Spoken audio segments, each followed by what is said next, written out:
Mm, Okay, today it's another day. It's first of January.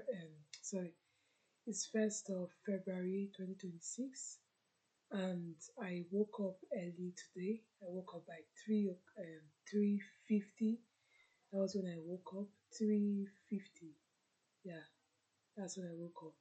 So today, what I will be doing will be I will be learning about prompting, how to prompt. Prompting is really useful and it's going to be my core weapon when I'm doing this my business that I'm doing here, my one person business. So I'll be learning about prompting, going through different YouTube channel. I just like created my cape. Even the cape even needs upgrade. Same goes to my self reflection. It also needs upgrade too. So that's why I am learning prompting in order to improve and upgrade my system, my self reflection, and my cape, the CAPE that I've been talking about before. So yeah, so now we're going to get into that. I got my new book to get ready. So yeah, look at it. Yeah, so I got my new book. So let's begin. I had to even set the like look for the what's called again look for the video that I was going to like start with. So I've already found one video that's okay, and it's talking about prompting that teaches me the basics. So I'll start with that. So let's get to it.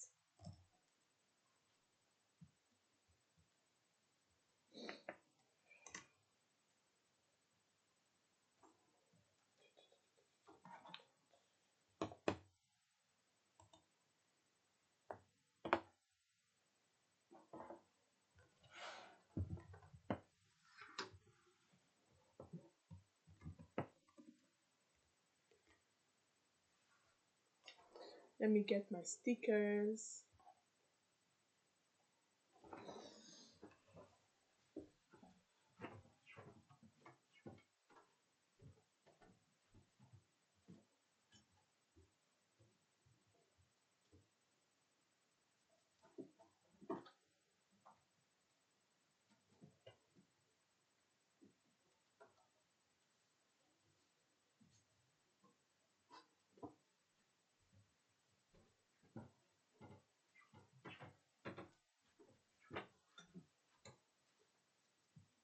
My stickers.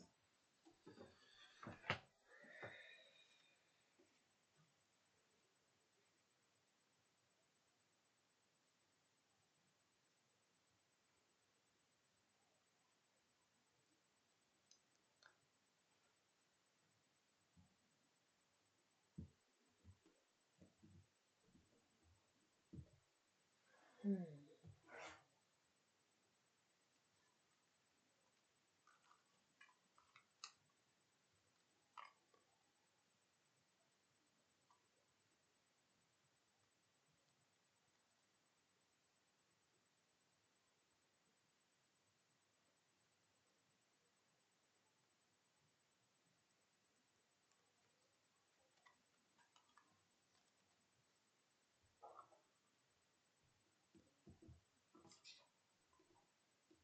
Hmm.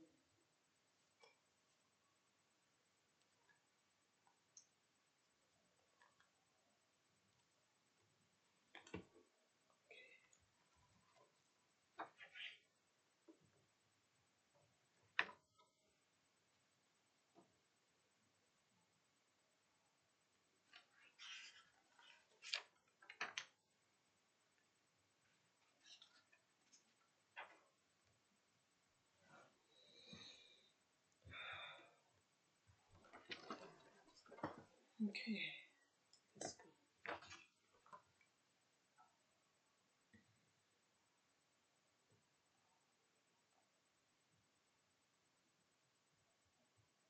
outcome on a task. This could be text, images, video, sound, or even code. The course provides a 5-step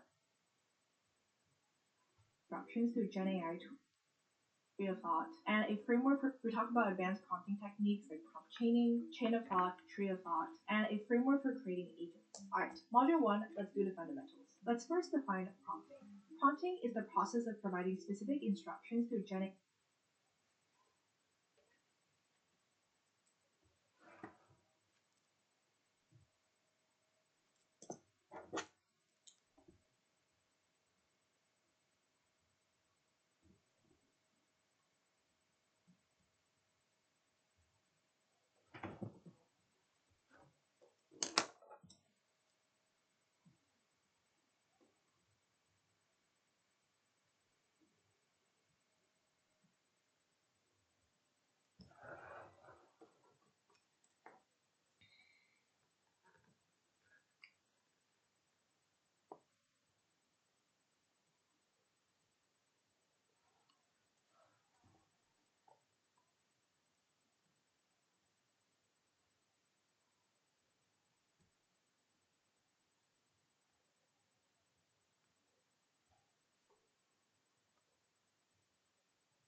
tool to receive new information or to achieve a desired outcome on a task. This could be text, images, video, sound.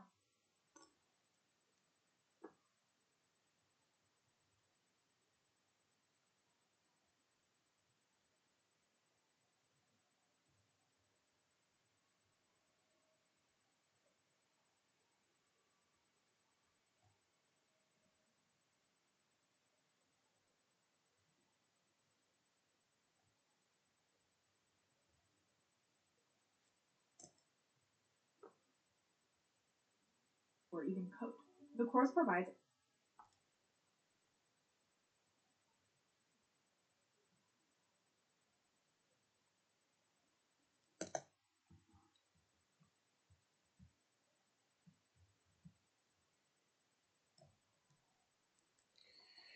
So, prompting is the process of providing specific instructions to a Gen AI to receive information or to achieve a desired outcome on a task.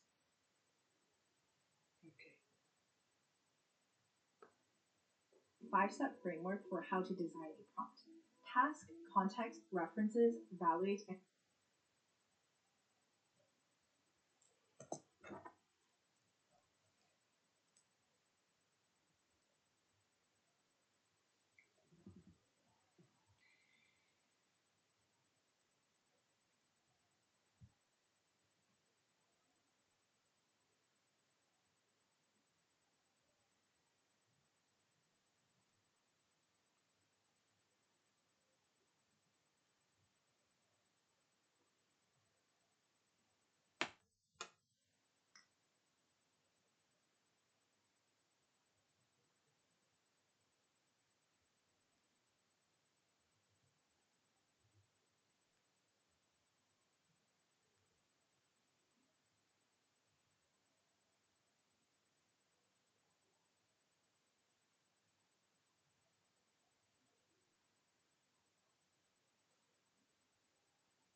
iterate. The task is what you want.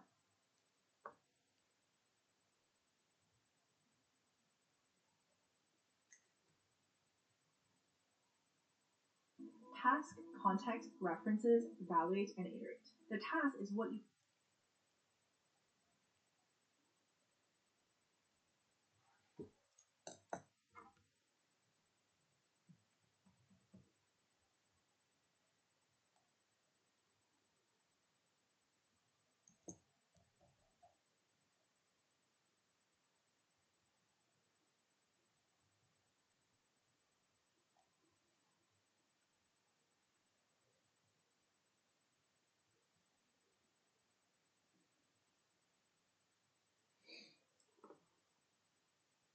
want the AI to do. For example, if your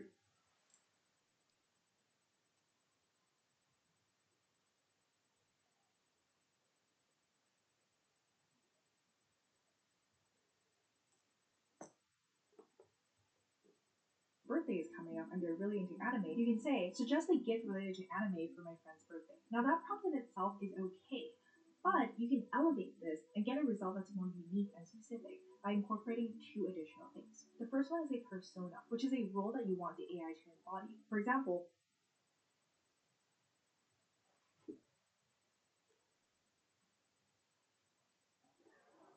additional things. The first one is a persona, which is a role that you want the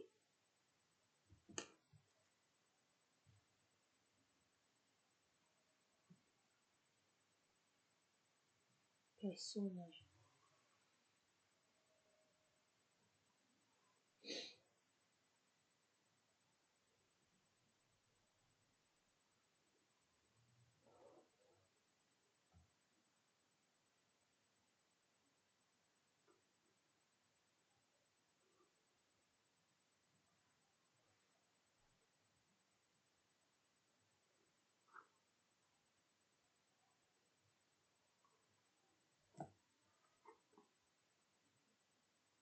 AI to embody. For example,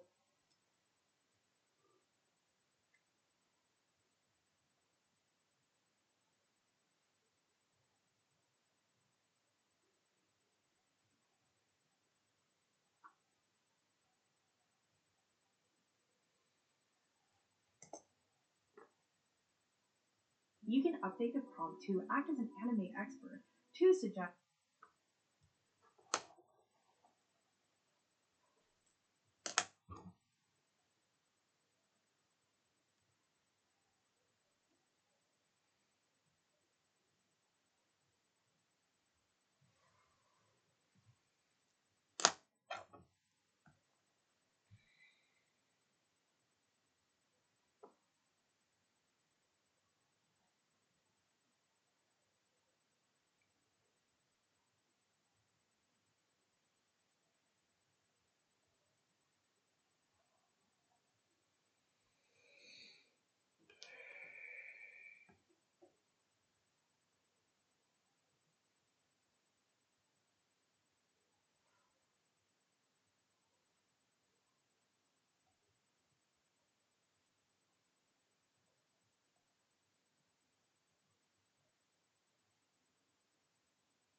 an anime gift for my friend's birthday. You notice that the results are a lot more specific and it's actually split into different genres. The second thing you can add is the format of the output. The default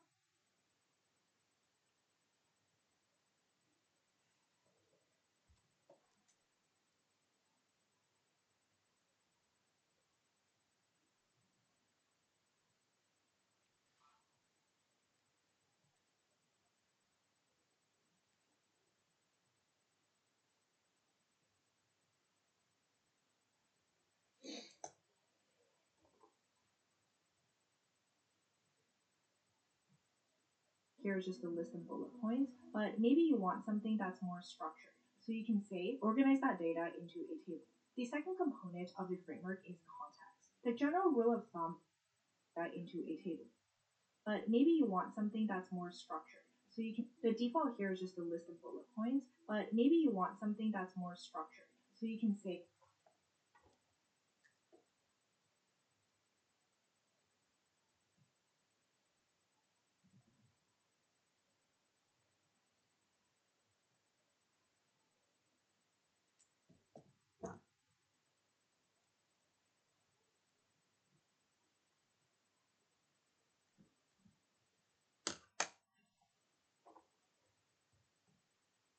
organize that data into a table.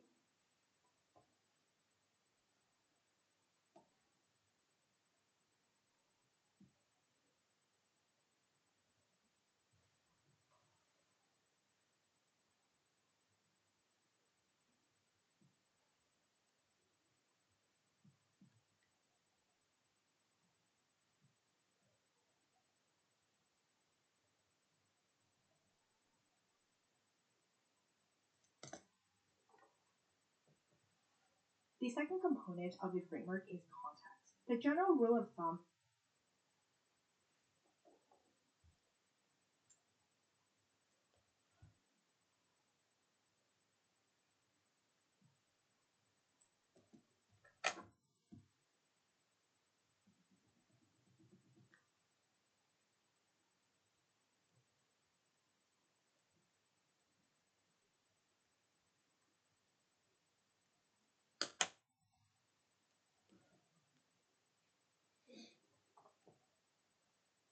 that the more context you can provide, the better. The framework is context. The general rule of thumb is that the more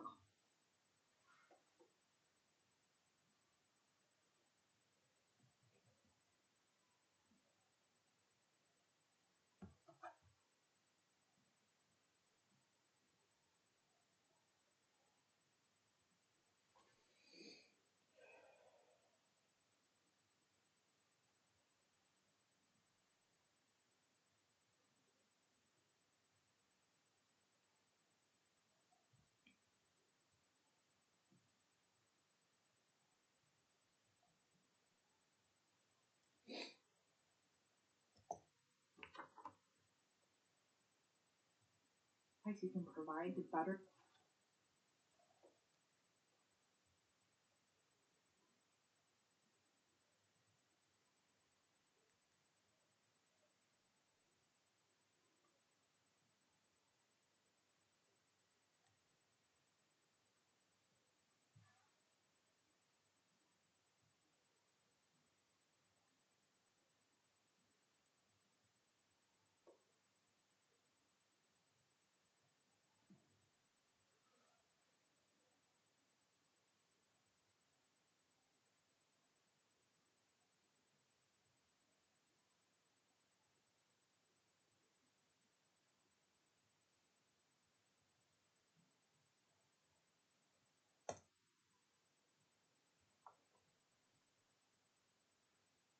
The output will be. In your birthday gift example, you can specify something like your friend is turning.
29 years old. Her favorite animes are Shangri-La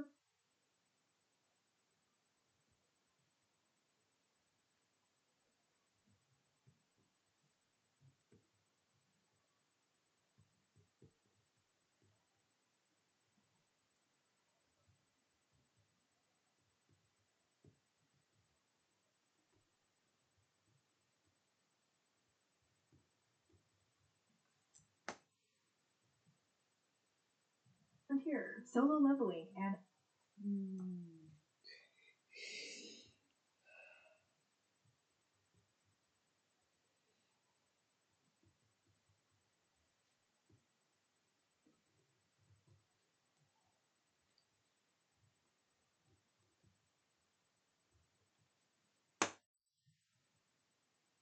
Naruto, etc., etc.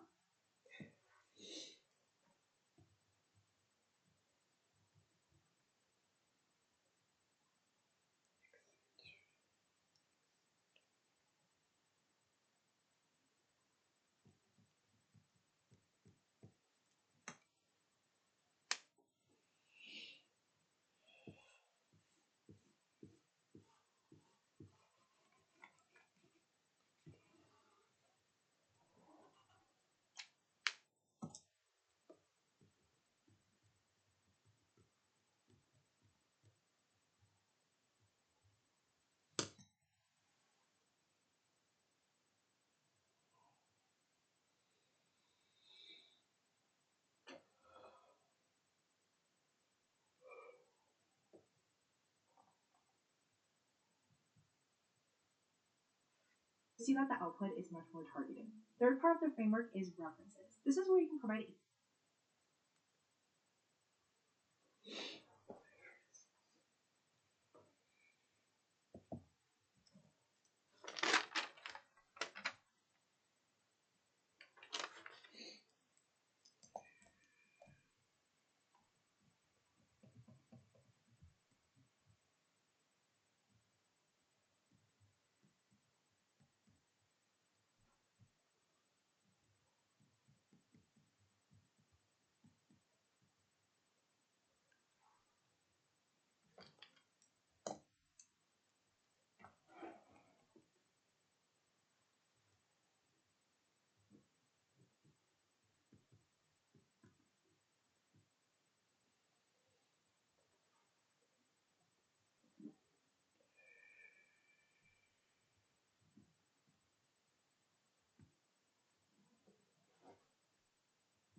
Examples to the AI. Sometimes when you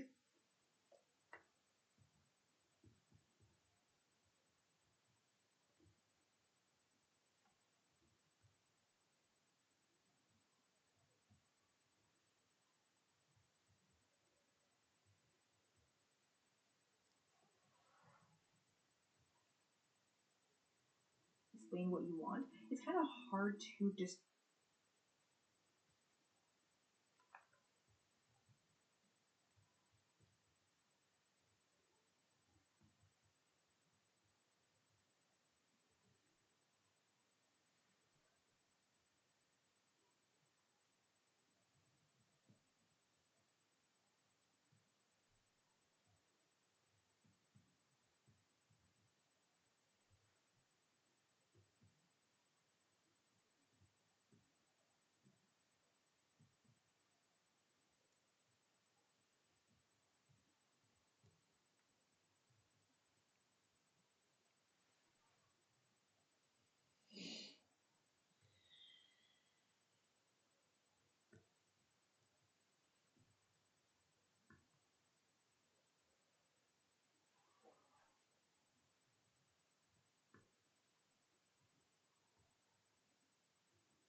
Describe it in words, but providing examples.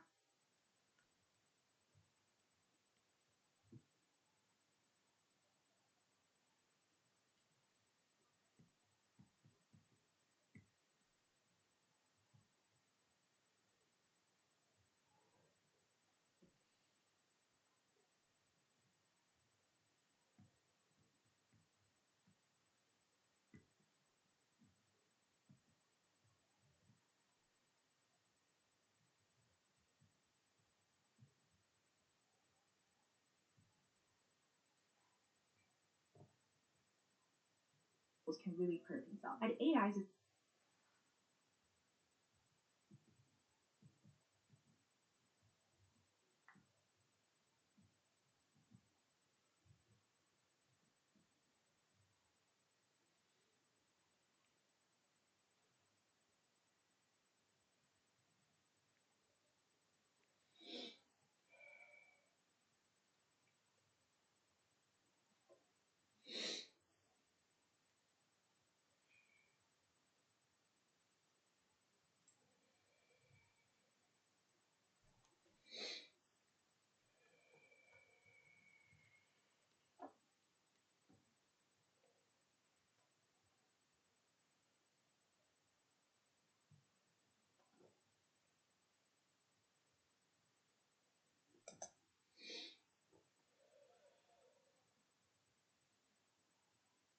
actually good at incorporating examples.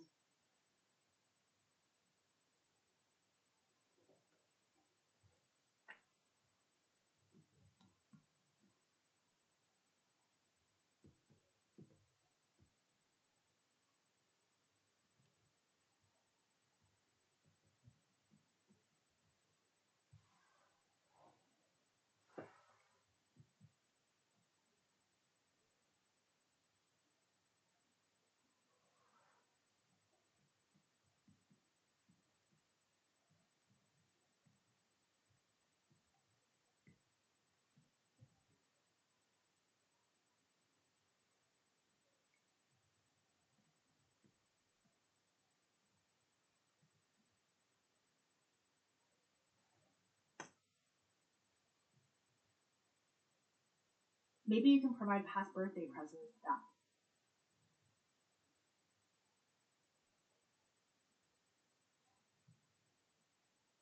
person has enjoyed.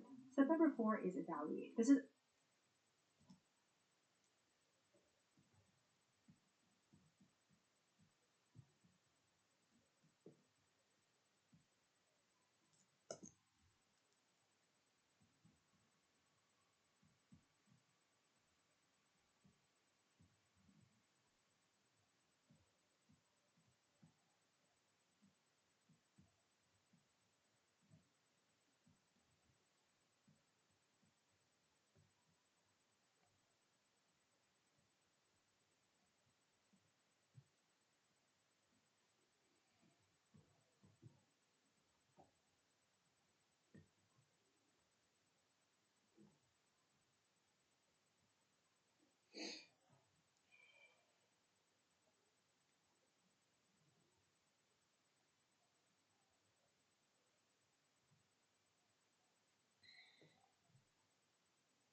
after you get the output, just ask yourself,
is this output what I want it to be? And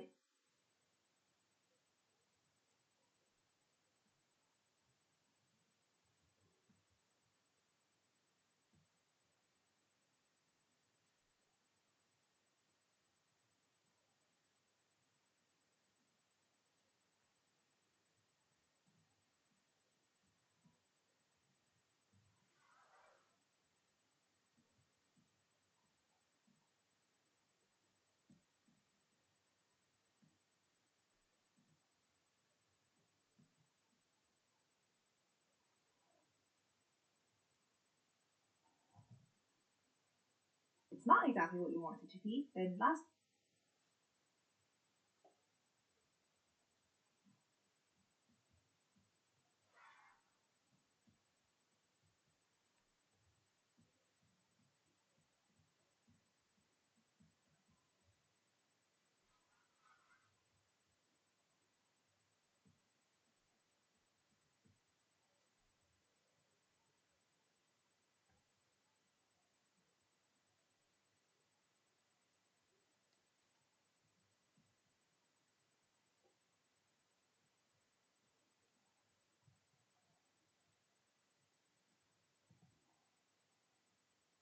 is iterate. Prompting is barely a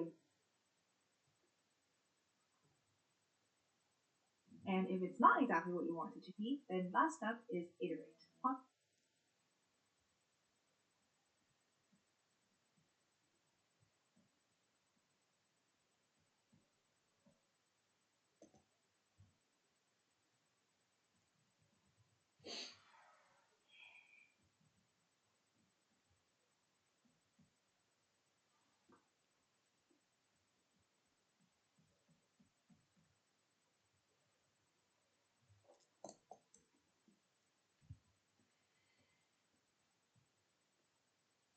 is barely a one and done kind of thing. It's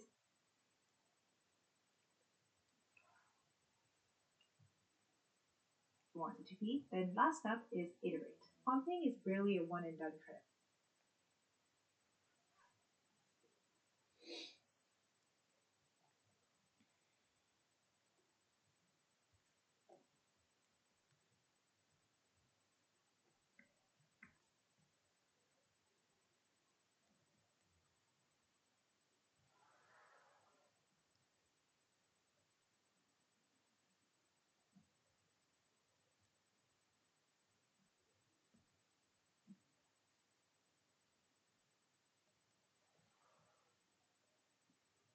It's much more of a circular process in which you're refining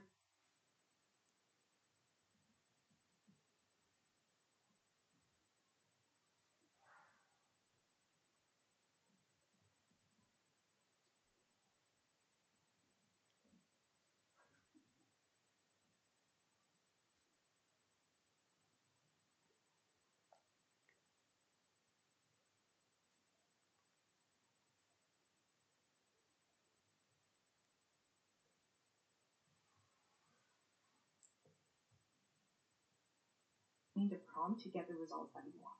Just like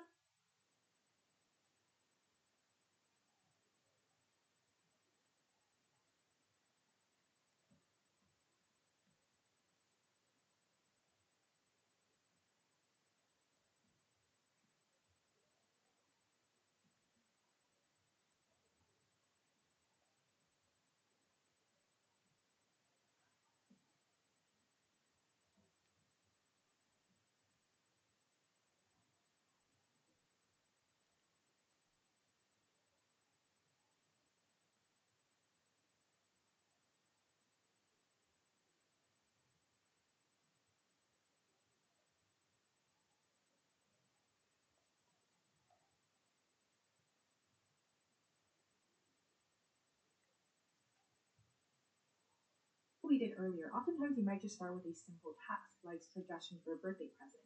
Then you want to get better results and you start iterating on that and adding things like a persona, context, and references.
finally get to a result that you're happy with. As the course calls it, ABI, context and references, get better results, and you start iterating on that and adding things like a persona, context, and references to finally get to a result that you're happy with. As the course calls it, ABI, always be iterating. Speaking of mnemonics,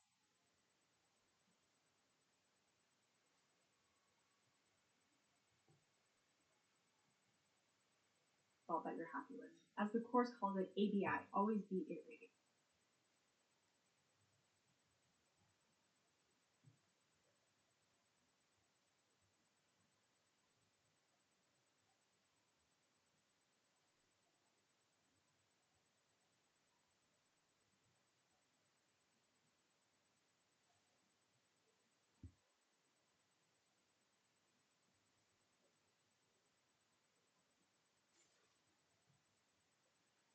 Speaking of mnemonics, the course does have one for this 5 step framework, which I actually find really difficult to remember. I think it's thoughtfully craft really excellent. I don't know what the I stands for. I'll put it on the screen. But I do have one that I made, which I can remember a lot better. So I don't know, maybe this will help you as well. Which is tiny crabs ride enormous iguanas. A lot more memorable in my.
Anyways, whatever it is that you need to do, just figure out some way to remember this framework because everything else in the course is based on this. From idea to submission, empower students to do their best work with Grammarly's comprehensive AI writing assistance. What if they could jumpstart ideas for any assignment? The rest of module one, which also includes interviewing different people, I think it's interesting but not super necessary. The only other really useful, important thing that they presented is the 4 iteration methods. So by following the, I'm just going to call it tiny crabs writing enormous iguanas framework, will get you like 80% of the way, but sometimes you're just not quite there. So to iterate and get the other 20%, there are 4 different methods that you can try. The first one is just to revisit the prompting framework. Maybe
give more references, more examples, provide more context.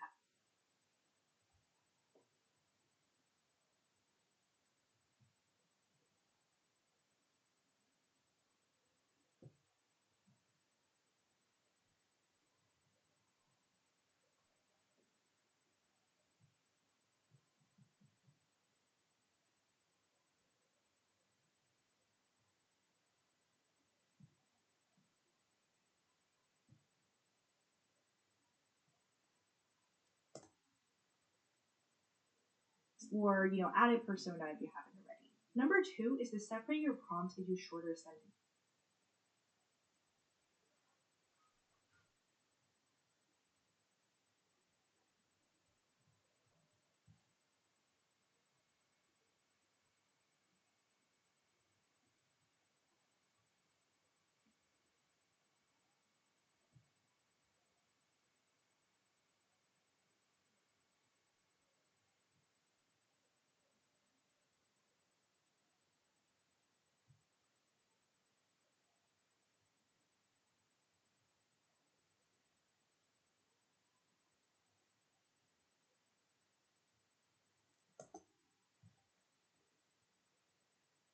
It's helpful to think about AI like how you would talk to a normal person, like if prompts into shorter sentences.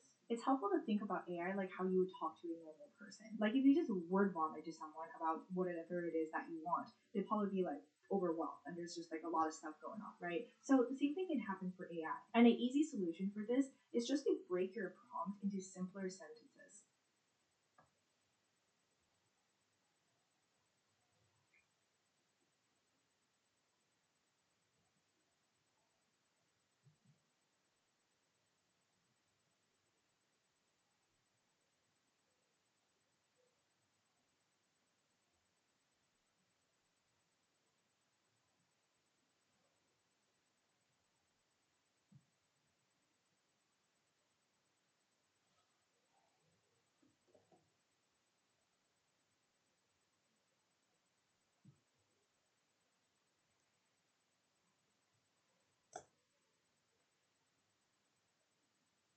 And feeding it to the AI slowly. So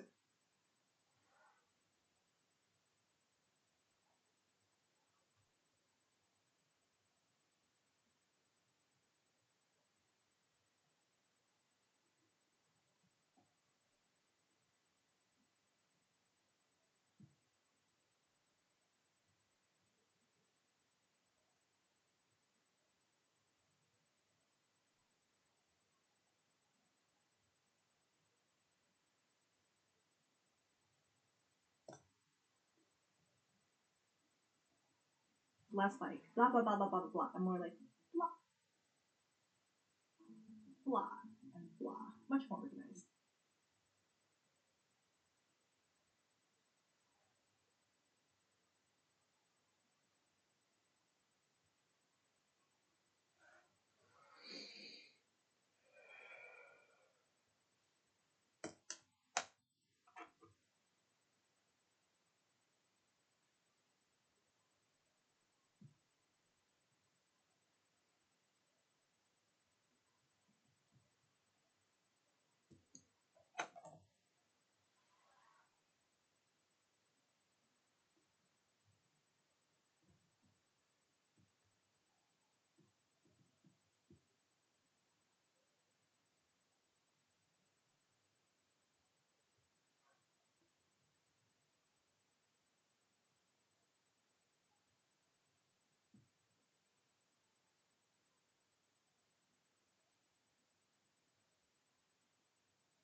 Number three is trying different phrasing or switching to an analogy.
Task. Say you want the AI to help you write a marketing plan, but the results are just kind of like boring and bland.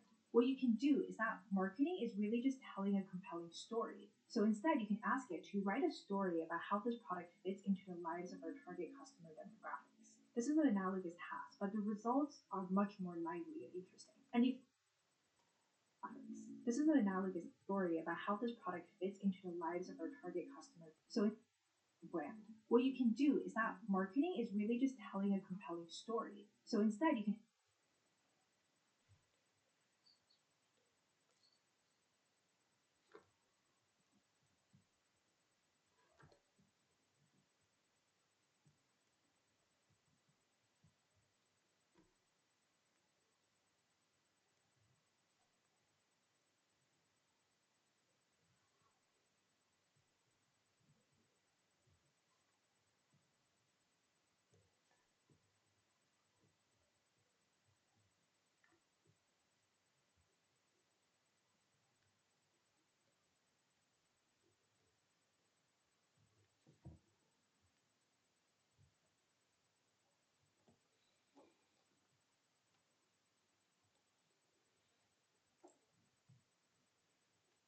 get to write a story about how this.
Fits into the lives of our target customer demographics. This is an analogous task, but the results are much more lively and interesting. And the fourth iteration method is to introduce constraints.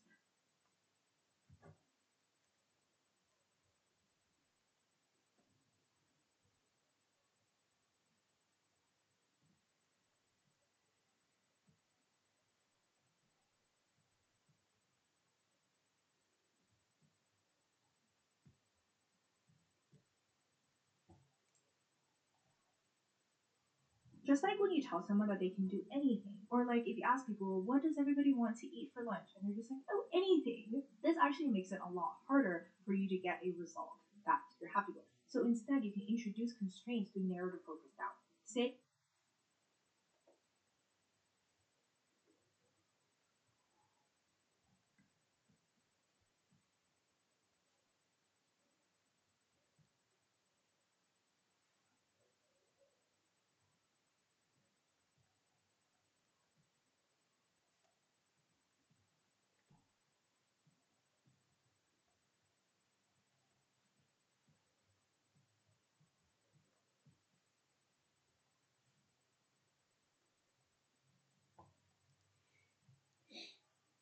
you want to generate a playlist for a road trip. And the AI generates a playlist, but it's just like not very interesting. You can add different constraints, like only specific to a certain region, only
this specific tempo. We're only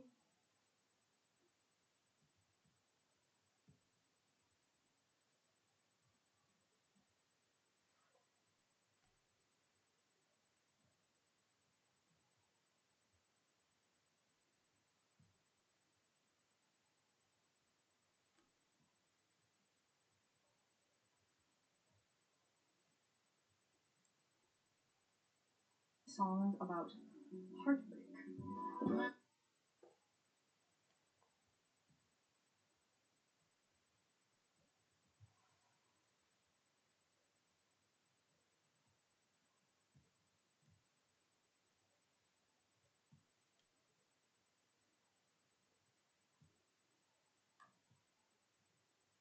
Love sat me down last night and told me that it's over. Done decision, for example. I don't know, maybe you like feeling sad. So with these four iteration methods, with the help of AI, I also came up with a mnemonic to remember it better, which is Robin saves tragic idiots.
let's talk about multimodal prompting. The most classical way of interacting with a large language model is just by like typing stuff, like having a conversation.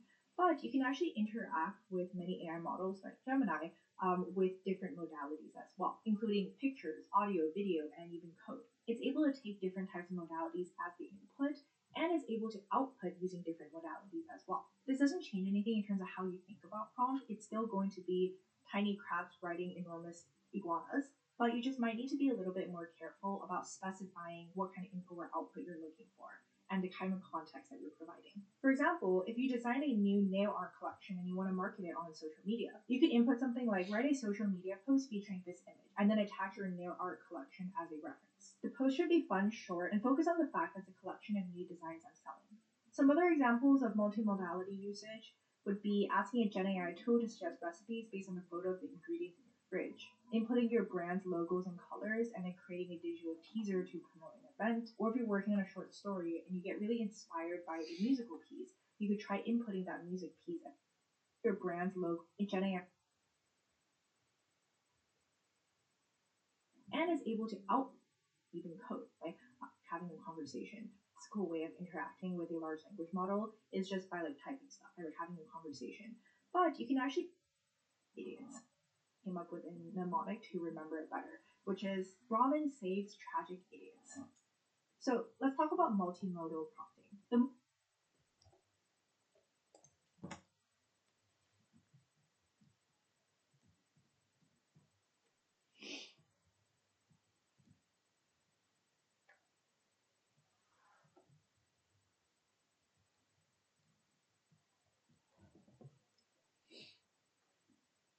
Classical way of interacting with a large language model is just by like typing stuff, like having a conversation.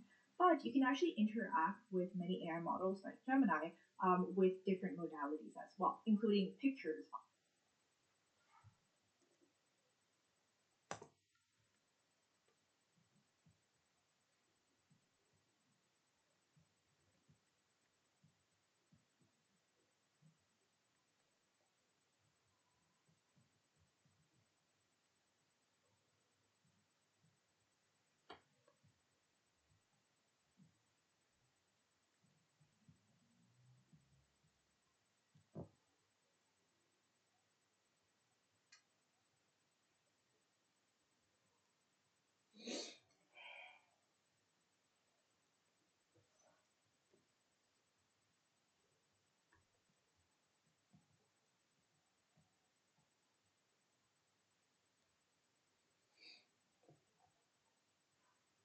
video, and even code.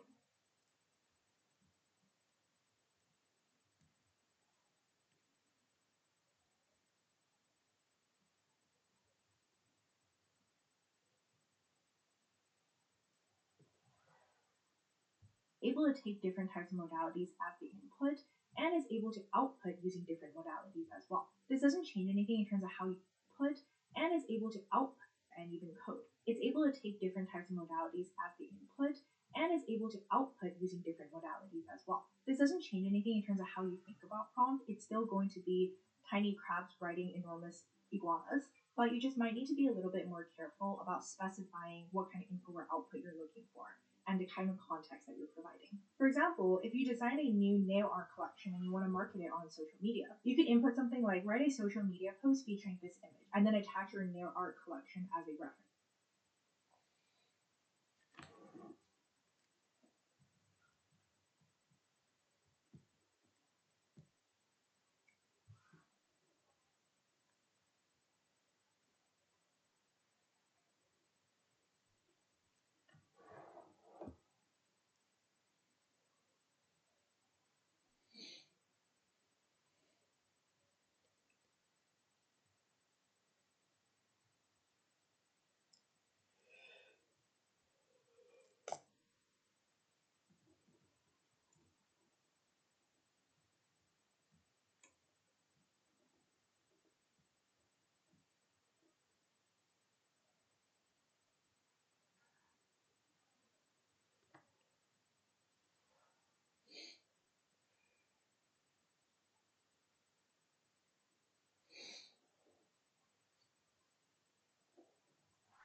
The post should be fun, short, and focus on the fact that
collection of new designs I'm selling. Some other examples of multimodal fun, short, and focus on the fact that it's a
collection of new designs I'm selling. Some other examples of multimodality usage would be asking a Gen AI tool to suggest recipes based on the photo of the ingredients in your fridge, inputting your brand logos and colors, and then creating a digital teaser to promote an event. Or if you're working on a short story and you get really inspired by a musical piece, you could try inputting that music piece and tell it to kind of follow those vibes for the atmosphere and details of the story. Regardless of the modality that you're prompting in, there are two atmosphere and details of the story. Regardless of the modality that you're prompting, those vibes for the atmosphere and details of the story. Regardless of the modality that you're prompting in, there are two major issues with using AI tools. The first one is hallucinations. A hallucination is when a Gen AI tool provides outputs that are inconsistent, incorrect hallucinations. There are two major issues with using AI tools. The first one is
hallucinations.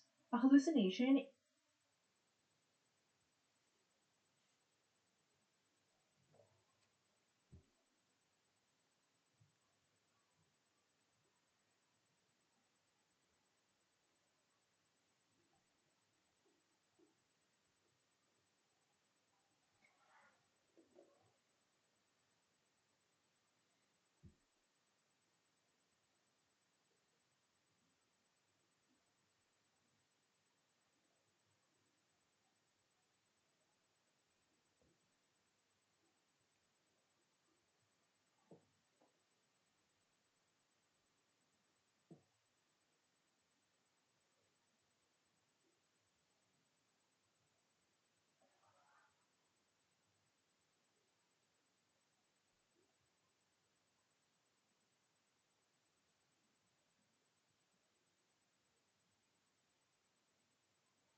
when a Gen AI tool provides outputs that are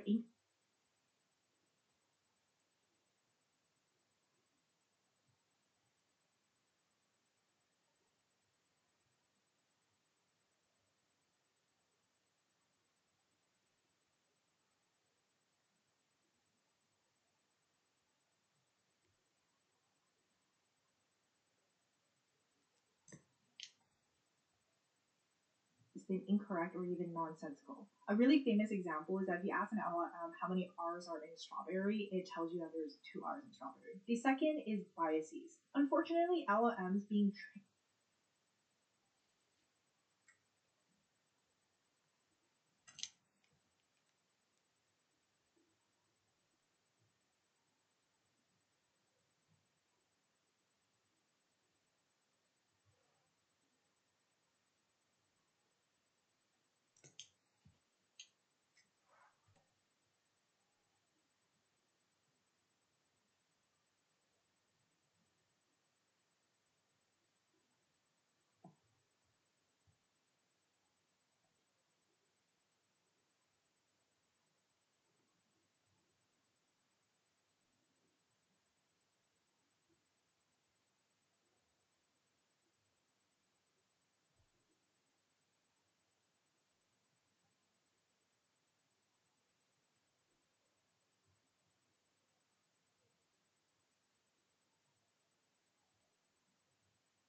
on human content,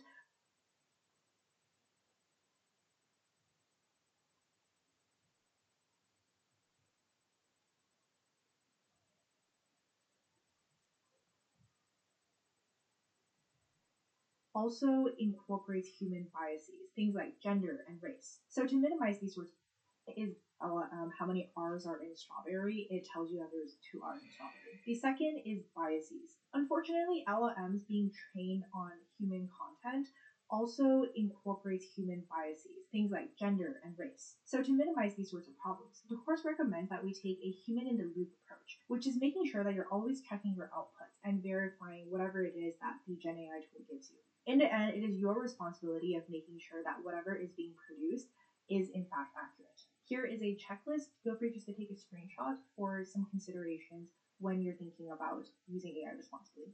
Compared to other Google courses I've taken, when you're thinking about using AI responsibly. Compared to other Google, there's some considerations when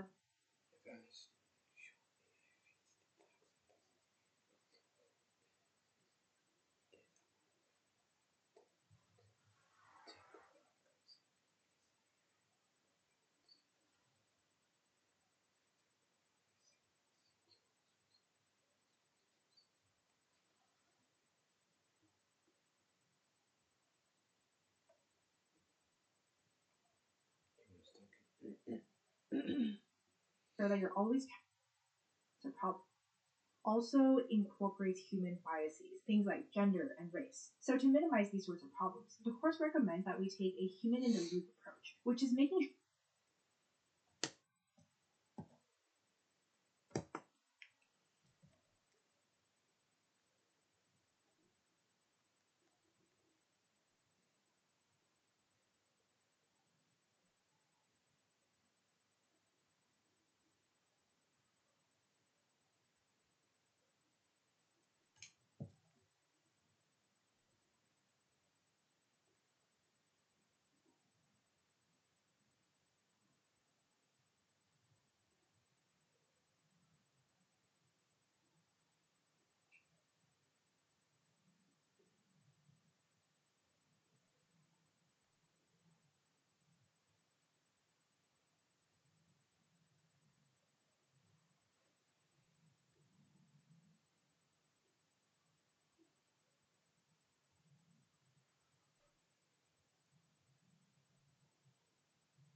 that you're always checking your outputs and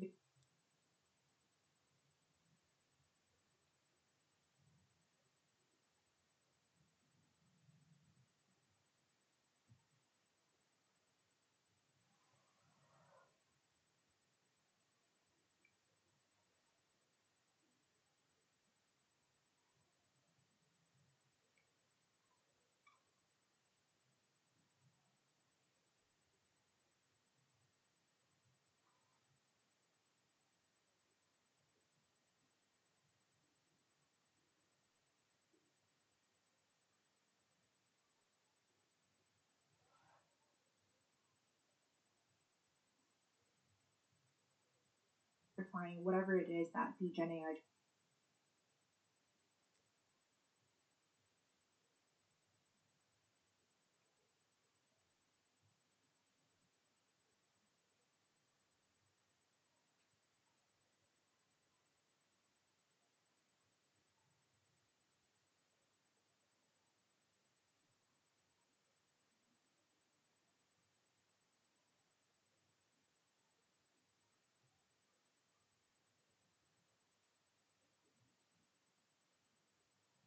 gives you. In the end, it is your responsibility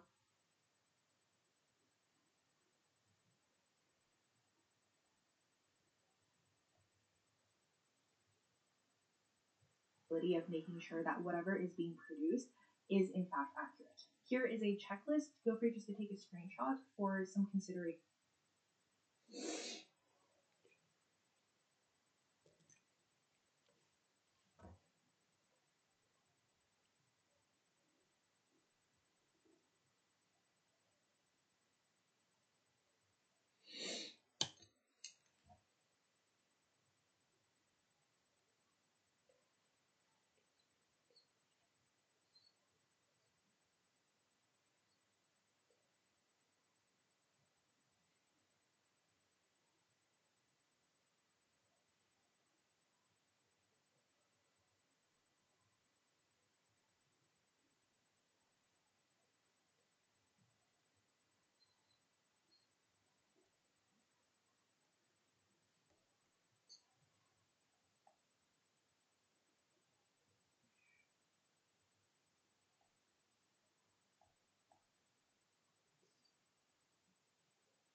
important when you're thinking about using AI responsibly. Compared to other Google courses I've taken, especially the AI Essentials course, which you can check out over here, this course is a lot more dense, which is a lot better bang for your buck, which you can check out over here compared to other Google courses I've taken, especially the AI Essentials course, which you can check out over here.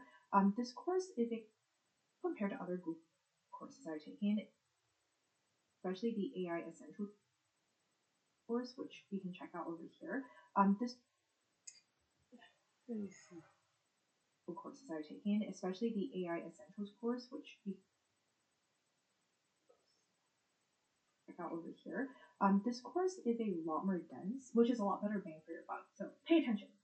Moving on to Introducing ClickUp Super Agents, the world's first AI agents that natively collaborate with humans and always have correct context and perfect memory. You lead your moving on to Module 2. Module 2 is called Design Prompts for Everyday Work Tasks.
It's essentially just providing examples of use cases based on the and prompts for everyday work tasks. It's essentially just providing examples of use cases based on the Tiny Craft Writing Enormous Iguanas framework and the Ramen Saves Tragic Idiots framework. That's why I'm going to go through this module relatively quickly. I'll highlight some of the examples that I think are really important, and for the rest of them, I'll actually just put on screen so you can take screenshots of it if you want and build out your own prompt library where you can kind of like store the prompts that you want to use. One of the biggest use cases that most people have when using Gen AI tools is by using it to produce content. For example, like writing emails. Here's an example of a situation when you want to write an email to your staff about a new schedule change for your gym. I'm a gym manager and we have a new gym schedule.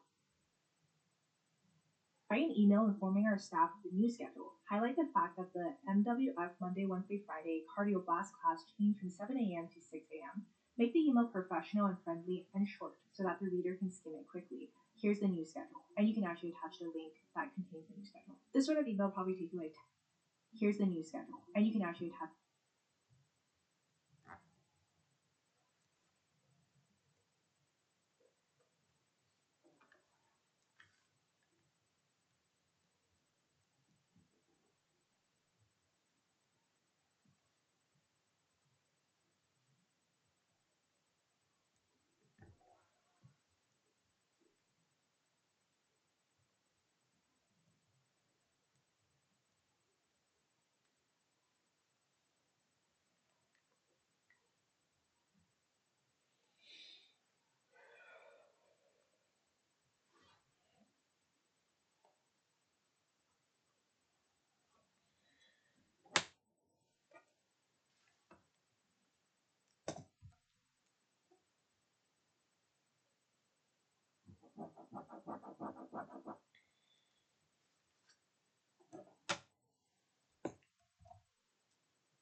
Fun, friendly, and short. So that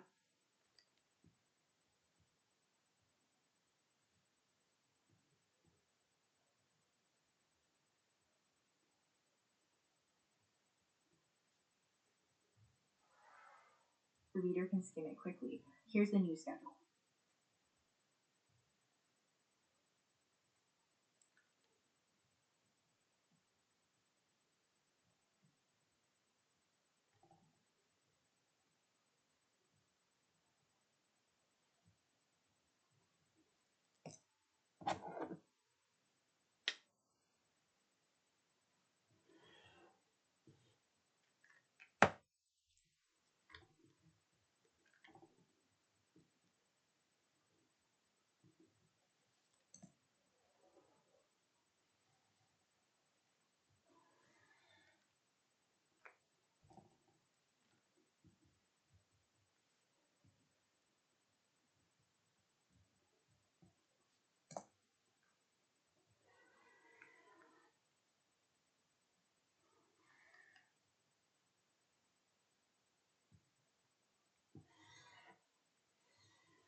email professional and friendly and short so that they're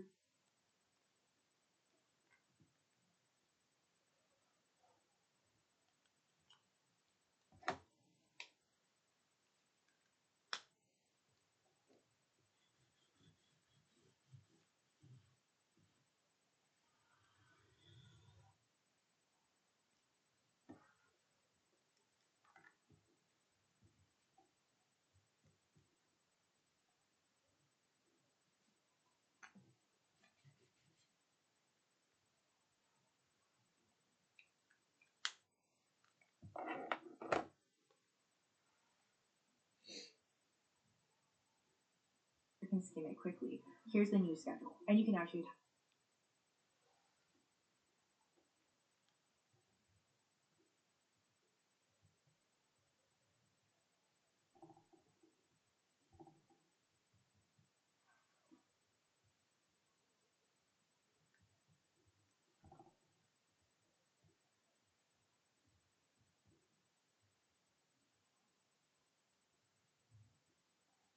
the link that contains the new schedule. This sort of email probably takes you like 10 minutes to write, but by using a Gen AI tool, you can do it in like a minute. Most of us do send quite a lot of little emails here and there throughout the week, so the time savings do add up. For this kind of email, you probably aren't super picky. But what happens if you need to write an email that is a lot more important? Or you're writing other things like an essay, an article, or a newsletter. You would care a lot more about the tone and the word choice that's being used. Instead of using general terms like write a casual summary, try to use more specific phrases, like write a summary in a friendly, easy to understand tone, like explaining to a curious friend. You can also provide references for context, other emails or articles or whatever that you've written in the past, and tell the AI to match the tone. I'm going to now include a few other prompts on screen related to generating text or content, which you can take these screenshots to add to your prompt library if you want. If you're currently in university, thinking about going to university, or going back to university to maybe get an additional degree, you should check out Straighterline. Straighterline is a credible online education platform where you can take high quality online courses designed by academics from leading universities and recommended by accredited educational institutions. You can basically take a course at a fraction of the cost and still transfer the credit to your college or university. More than 3,000 colleges and universities have accepted credit from Straighterline courses. So not only are Straighterline courses much more affordable, they also come with the flexibility of being able to take a class when you want and at your own pace. They even have a variety of support services like tutors and resources to help you succeed. If you're still on the fence, just check out their course catalog and you can start a free trial today at this link over here, also linked in description. Thank you Straighterline for sponsoring this portion of the video. Now back to the video. Module 3 is pretty similar to Module 2, it's just more example use cases. Very helpful example use cases though, specifically data analysis and presentations. The big word of caution here is that be careful about what data that you're inputting into your AI model. If you're working for a company, you do not want to be violating any privacy policies, and you probably don't want to be putting some sensitive data to be violating anything into your AI. The big word of full example use cases though, specifically data analysis and presentations. The very helpful example use cases though, specifically data analysis and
recommendations. The big word of caution here is that be careful about what data that you're inputting into your AI model. If you're working for a company, you do not want to be violating any privacy policies, and you probably don't want to be putting some sensitive data into some large language model as well. The example from a course is, say we have a data set for a grocery store chain with information about the store, the area, items that they have available, the daily customer count, and store sales. If you're not very good at Google Sheets or Excel, you might input a prompt like this. Attached is a Google Sheet of store data. How can I create a new column in Sheets that calculates the average sales per customer for each store? It can help teach you specific things like this, and it can actually do more. Say if you're interested in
trends in the dataset. You could then add on to give me insights into the relationship between daily customer count, items available.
and sales based on the given data. Gemini is able to show some interesting trends, including the fact that there's no clear correlation between items available and store sales. If you find this interesting, you can continue prompting it, digging into this, and maybe coming up with ways to figure out why that's the case. I'm going to put on screen now a couple other prompts related to spreadsheets and data analysis that you might find helpful. The second part of the module is about building presentations, and I'm going to put on screen now a couple of prompts related to presentations that could be helpful.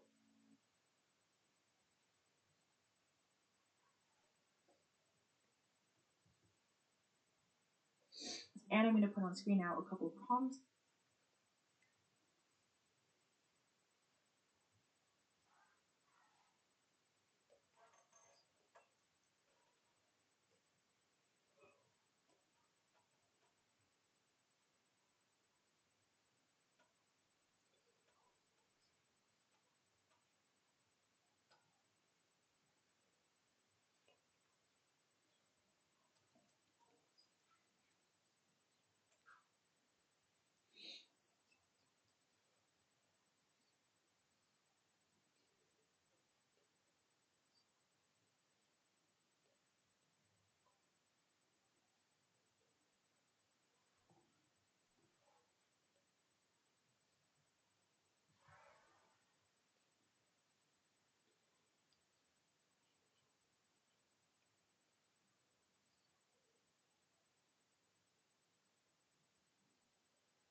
I'll be right back.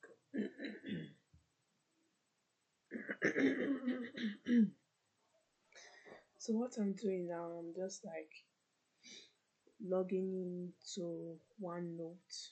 It's like a Microsoft Note that you can just like go through. Quick note about Microsoft. Yeah, important. Your important things are right here.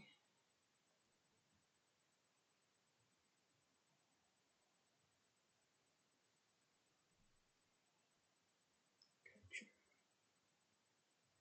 organized. Okay. Here.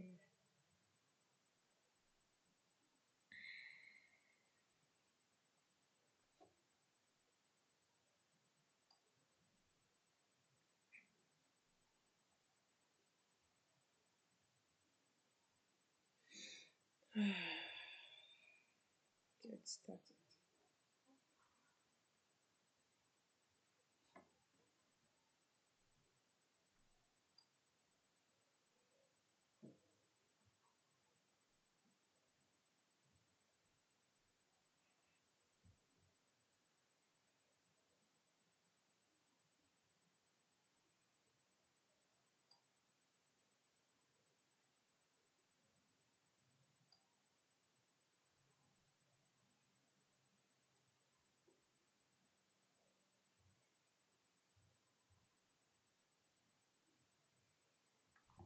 This is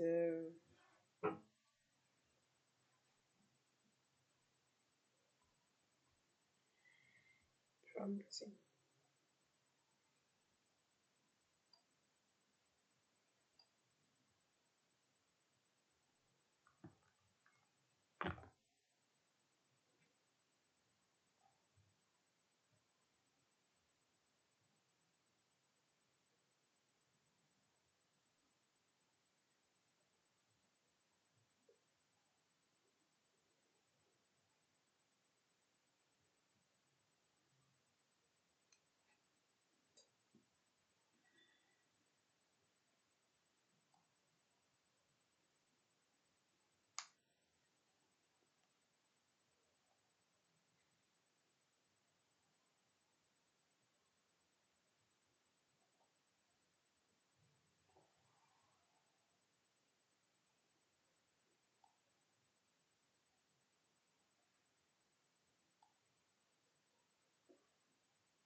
Okay, it's a good one.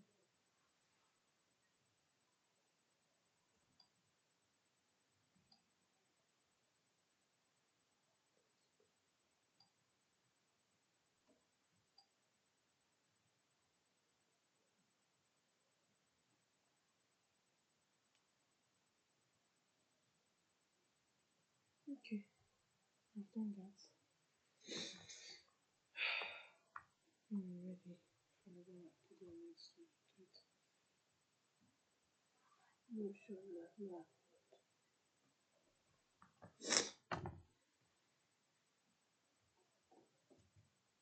Related to presentations that could be helpful. And finally,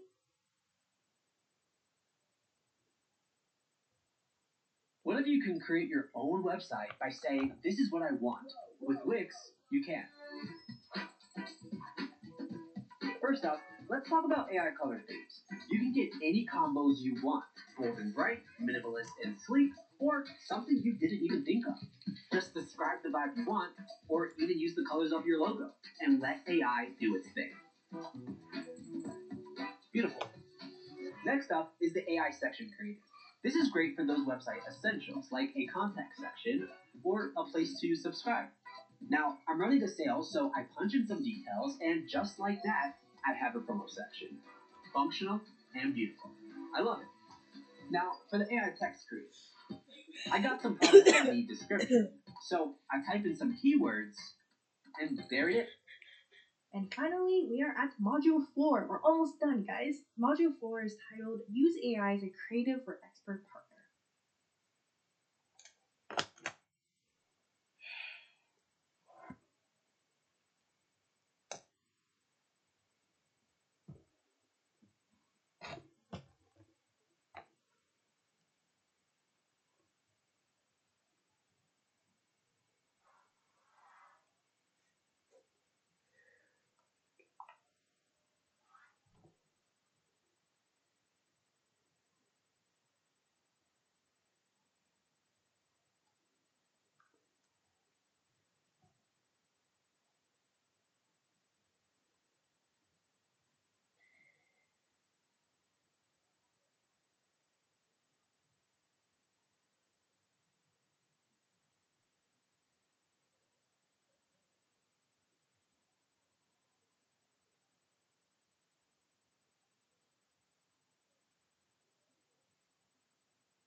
Let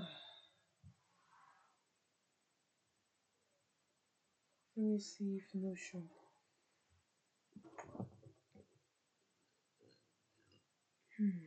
Excuse me.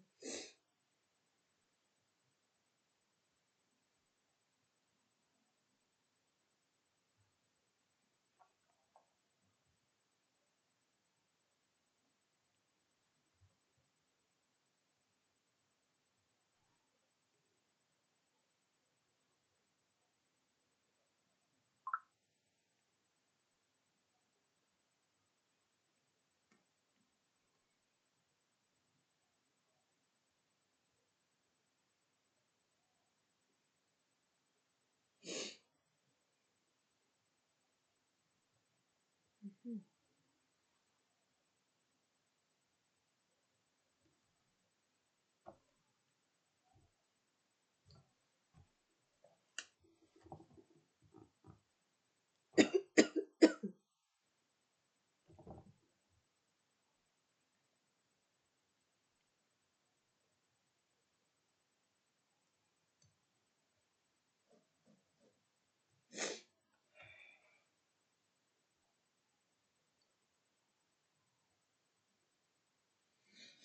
My nose.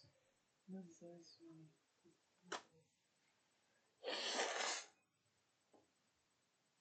It's not always running like that. Should run fast.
That's great.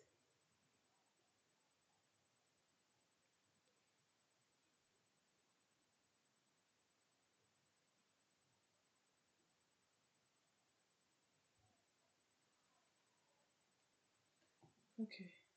Model 4.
This is an extremely important module and what made me very impressed about this course. So first we're going to cover some advanced prompting techniques, starting off with prompt chaining. Prompt chaining is a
to guide Gen AI tools through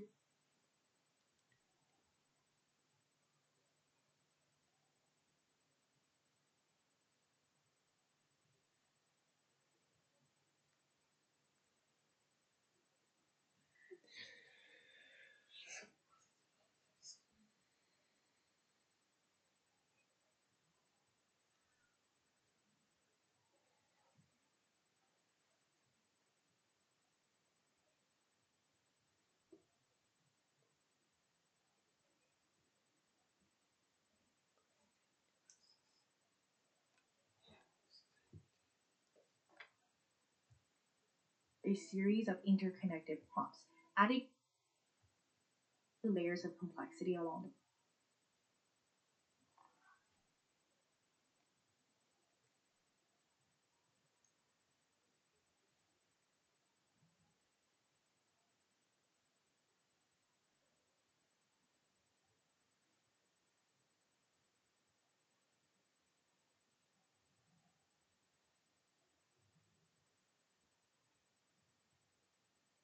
So prompt tuning guides a Gen AI through series of interconnected prompts, adding new layers of complexity along the way.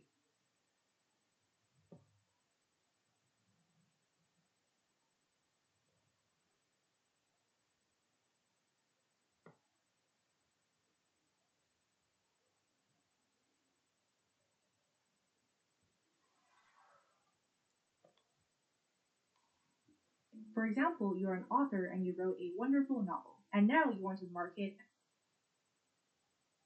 sell your novel. So you need to come up with a marketing plan. The course recommends you use Google AI Studio for this because it has a much longer context window because you're going to be attaching your entire manuscript. The first thing you might want to do is to generate some summaries of your manuscript. Generate 3 options for a one-sentence summary of this novel. Generate some because you're going to be attaching recommend to use Google AI Studio for this because it has a much longer context window because you're going to be attaching your entire manuscript.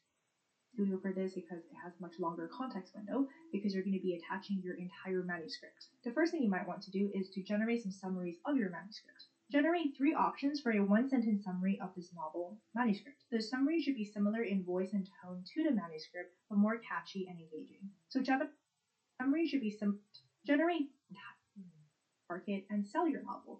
So you need to come up with a marketing plan. The course recommends you use complexity along the way. For example, you're an author and you wrote a wonderful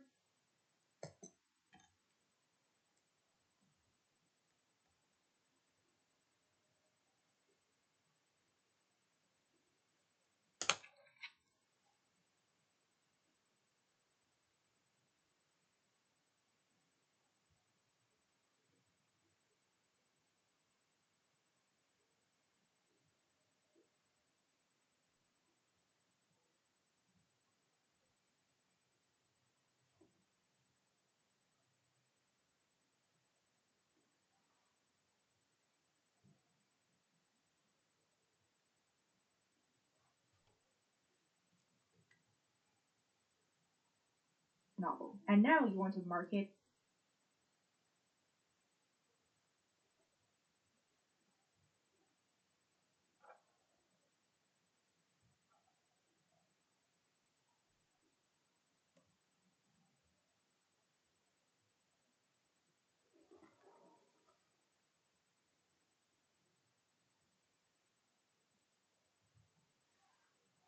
and sell your novel. So you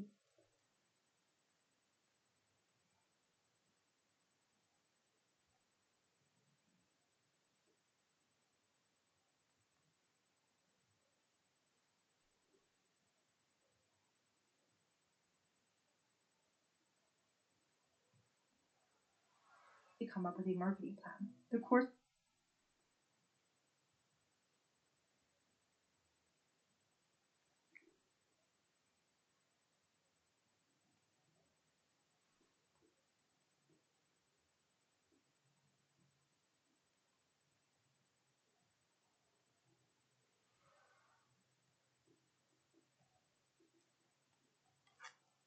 recommends you use Google AI Studio for this because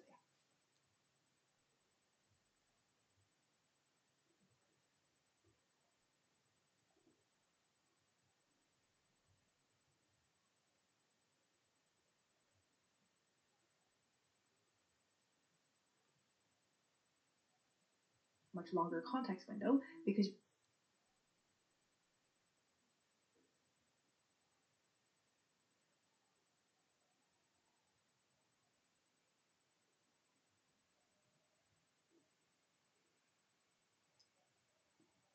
you'd be attaching your entire manuscript.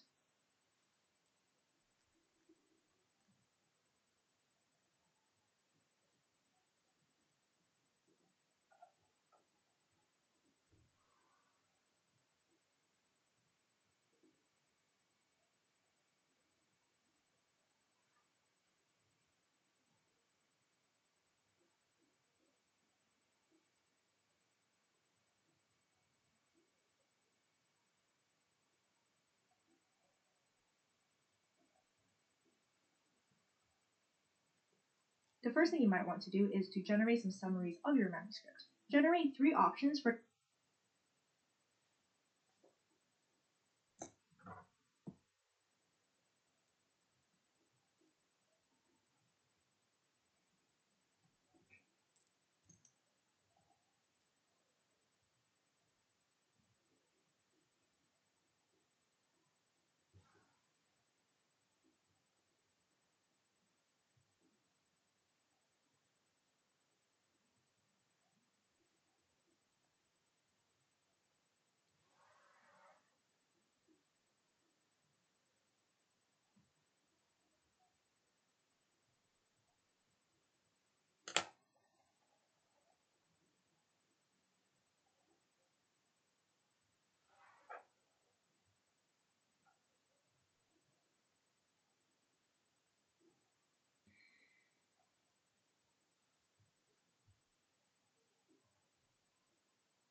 a 1 sentence summary of this novel manuscript. The summary should be similar in voice and tone to the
As you can see that I'm just writing. That's why you see I'm just silent and not saying anything. So I'm just like, whenever I'm silent, just know that I'm writing, on my table. I don't know if you can see it, but it's just like I'm writing my table. You see the book?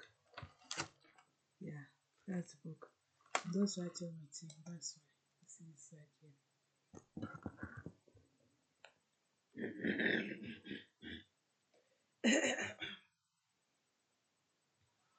So that's why you see I'm just like, writing. That's why you see I'm just like silent. I'm mostly listening to the video, then writing. So let's continue from where we stopped.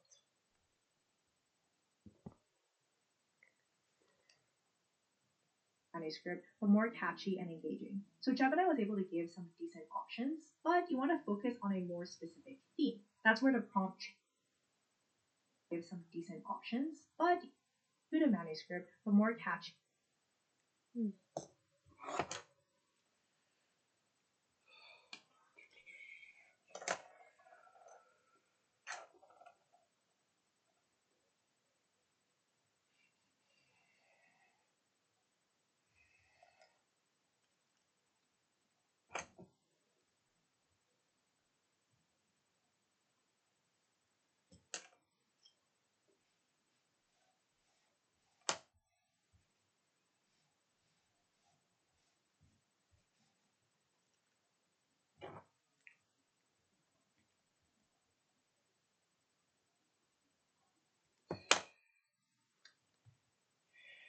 and engaging. So Gemini was able to give some decent options, but you want to focus on a more specific theme. That's where the prompt training comes in, taking the output from the previous prompt and then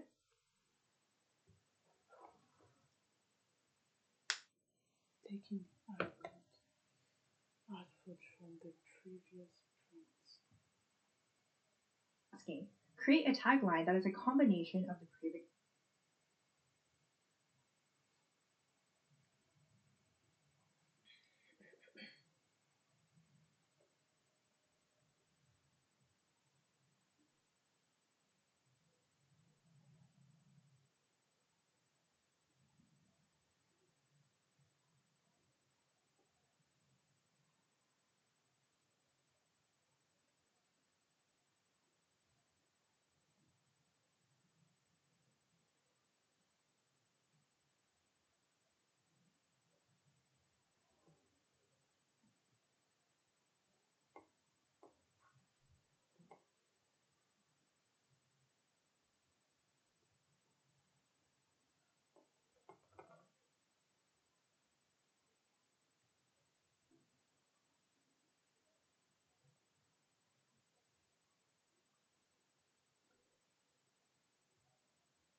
The previous prompt, and then ask,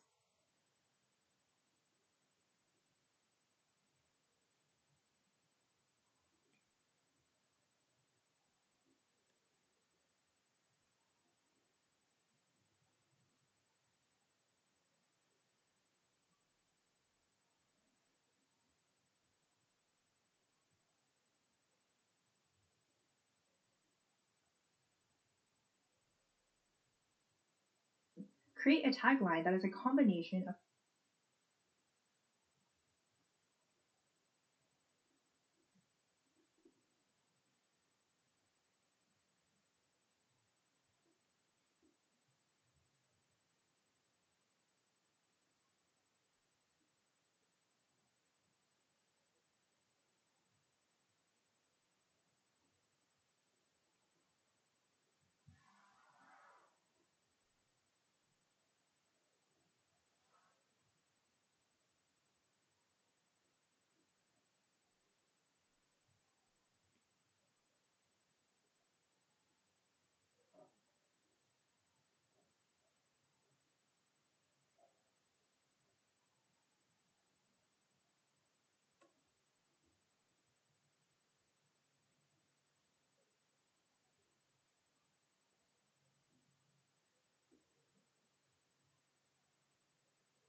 Okay.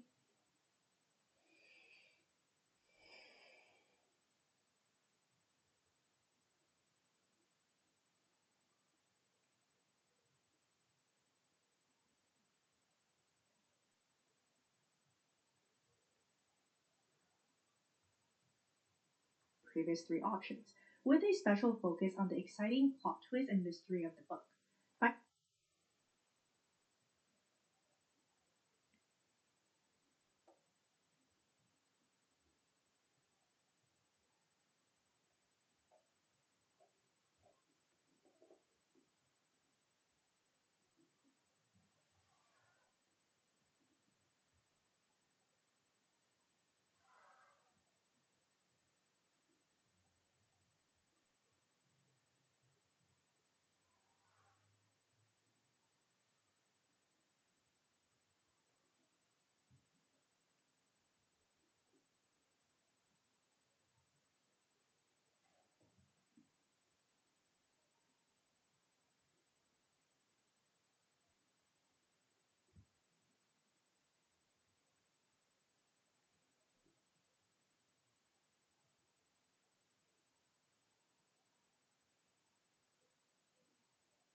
catchiest and most impactful combination.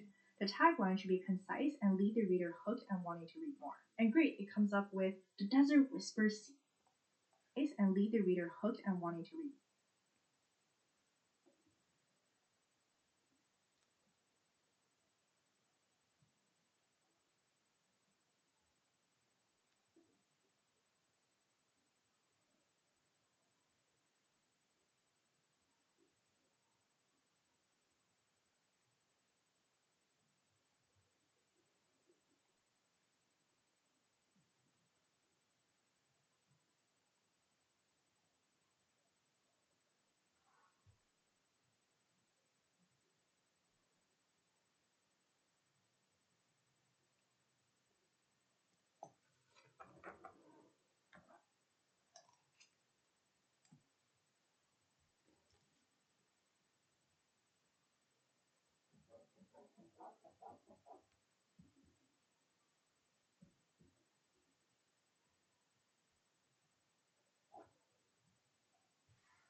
And great, it comes up with the desert whispers secret.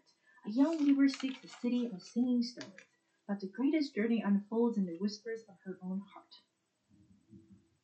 Anyways, you can keep refining things if you want. And finally, maybe even asking Gemini to generate a 6-week promotional plan for the book tour, including the locations and the channels to promote each stop on the tour. So that was prompt chaining. There's 2 other advanced techniques in this module: chain of thought prompting and tree of thought prompting. As a note, a lot of these AI terminologies and techniques sound like super fancy, but tree of thought prompting. As a note,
these AI terminologies and techniques sound like super fancy, but they're actually not.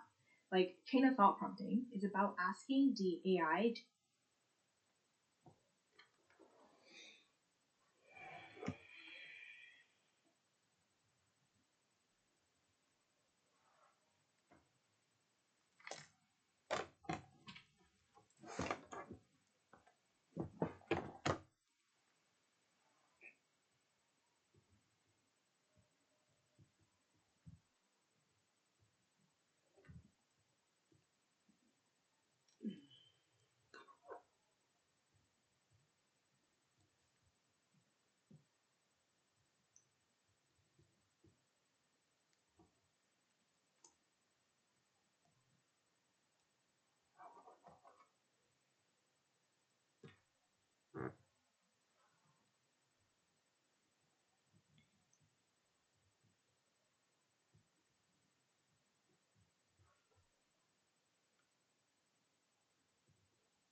explain its reasoning as a step-by-step process. It's similar to how your math teacher might ask you to explain your work, so he or she is able to identify like the steps that you're taking and where you could be going wrong. All you have to do throughout your prompting sequence is to tag on the line explain your thought process. This helps you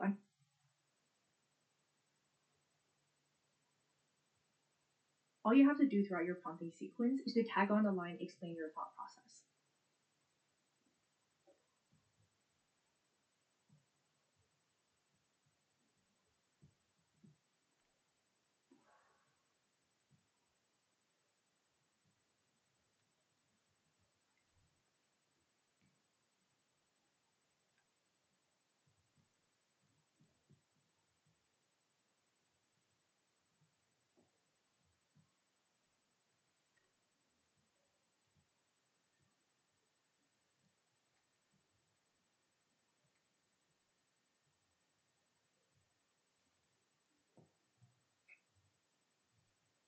This helps you understand the AI's reasoning for things.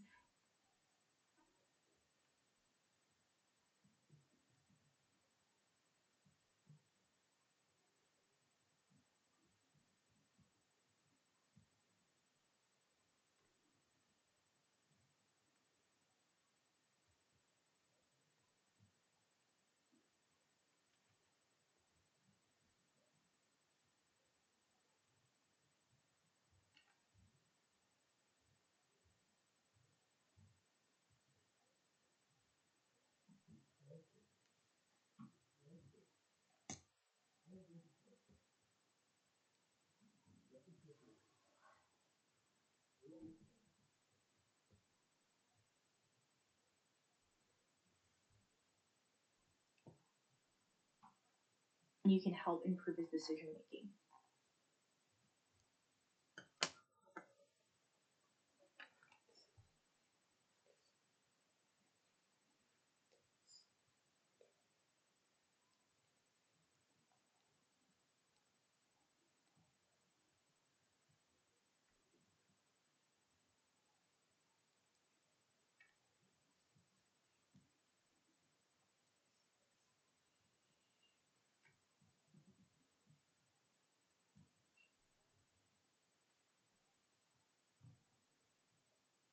Tree of thought prompting, as its name suggests, is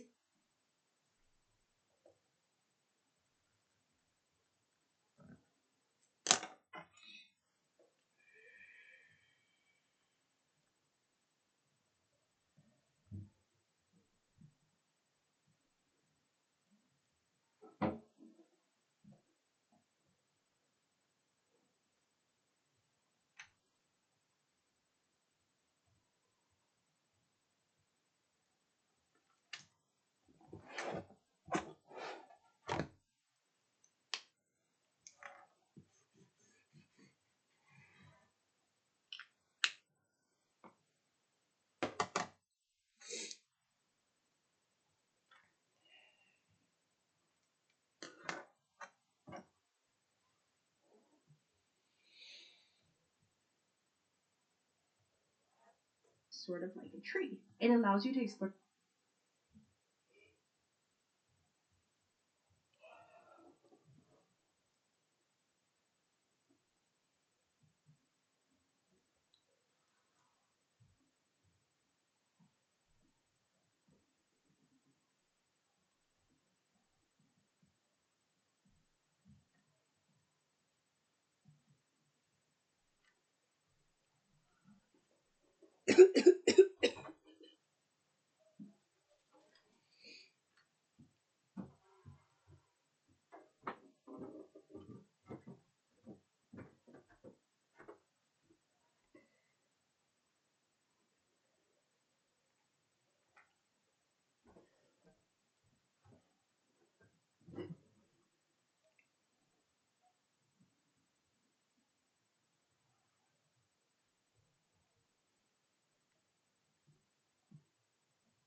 multiple reasoning paths for like branch.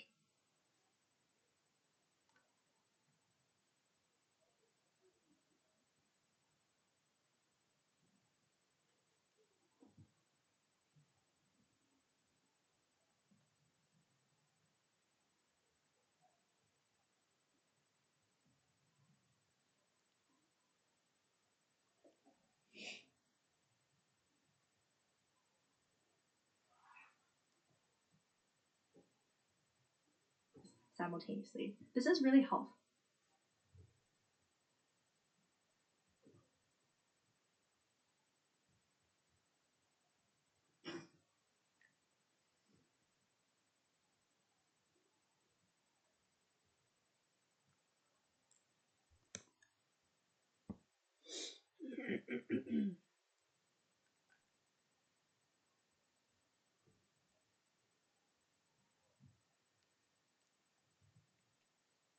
For abstract or complex problems, like developing novel plots with new characters, or creating outlines and drafting sections for lengthy documents. You can work with the AI tool to explore different options and evaluate them to finally come up with the best output. As an example, maybe you're creating an online course and you want to create a cool image on the landing page. You can use tree of thought prompting to brainstorm different options. A potential prompt may be: imagine 3 different designers are pitching their designs to me.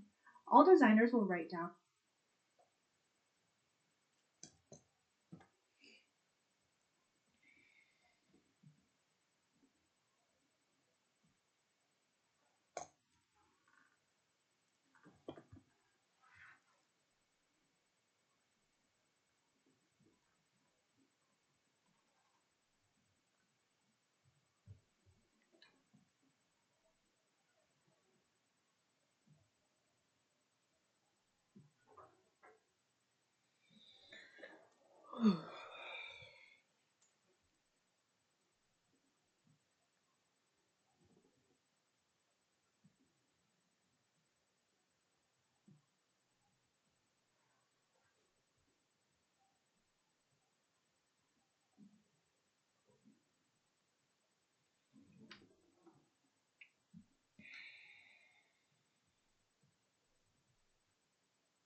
one step of their thinking, then share it with the group. Then all experts will go on to the next step, etc. If any expert realizes they're wrong at any point, then they leave. The question is, generate an image that's really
energetic and features images of art supplies and computers. Show me three suggestions in very different styles from simple to detailed and complex. And here's the output Gemini came up with. Now, looking at this output, you might be like, I kind of like the vibes of one, where one could be going. So you can tell the AI that you like the first one and you'd like to expand the idea a little bit.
Okay, let's continue. And perhaps generate 3 different color schemes for that concept. And you can just keep doing that until you end up with something that you like. A pro tip is that you can combine chain of thought and tree of thought.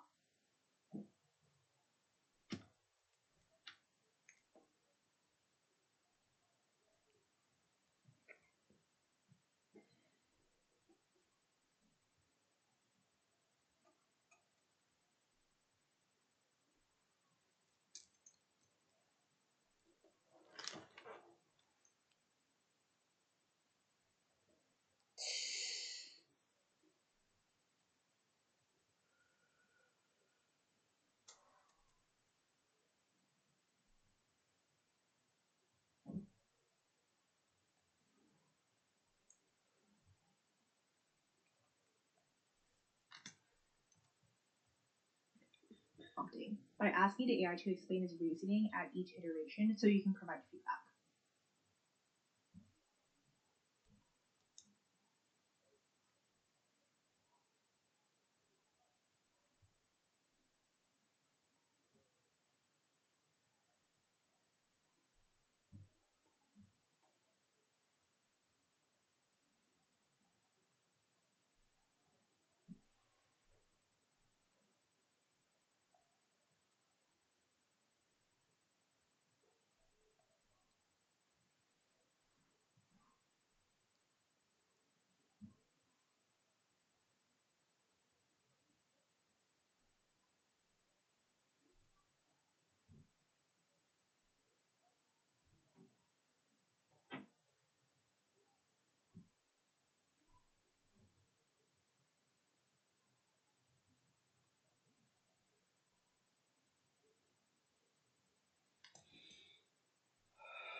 Another pro tip as you're prompting along is if you ever get stuck and you don't really know what prompt to use, you can actually use AI to help you come up with a prompt. This is called meta prompting. All right, the last section of the course is on agents. Meta prompting.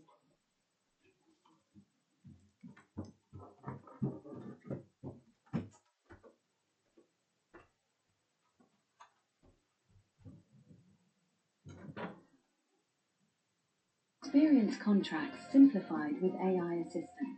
Clarify content in a click and understand all the key terms. Just like that.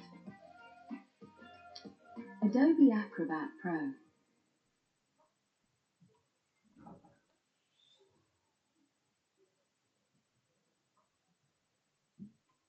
The last section of the course is on agents, and I've actually not seen a single course be able to cover agents.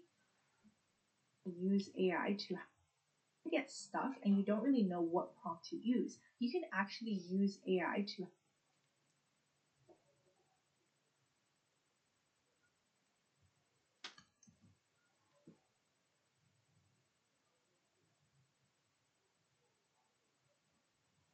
So that's what I've been using AI to create a prompt.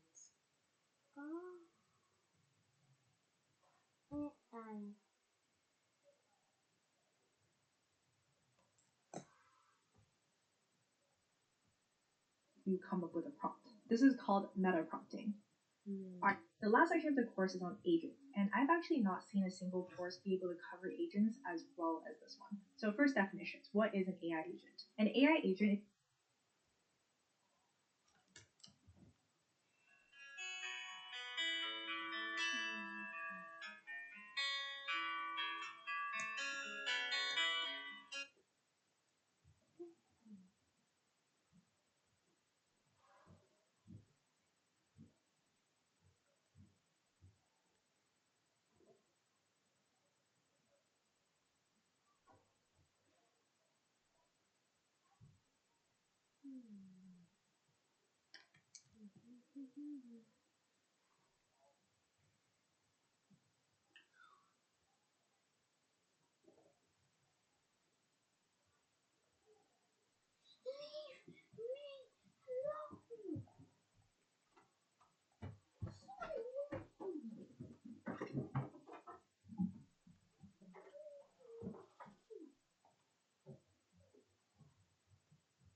Hmm.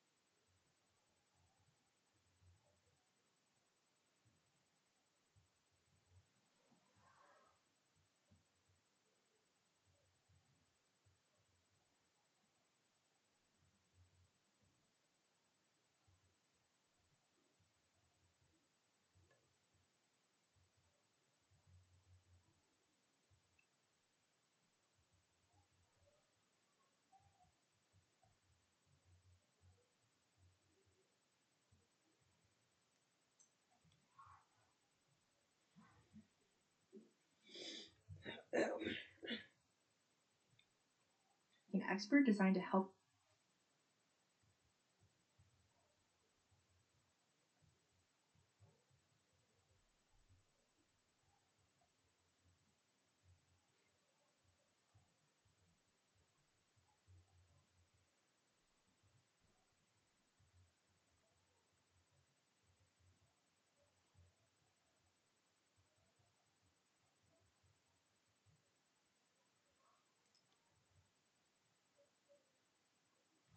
task and answer questions. You can have all sorts of agents.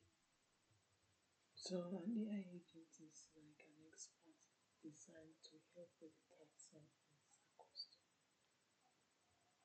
You can questions. have coding agents that help you with coding, marketing agents that come up with marketing plans with you, a golf agent that can correct you on your golf swings, or maybe just a friend agent that can be your friend. The course covers two types of agents. The first one is a simulation agent called Agent Sim. Agent Sim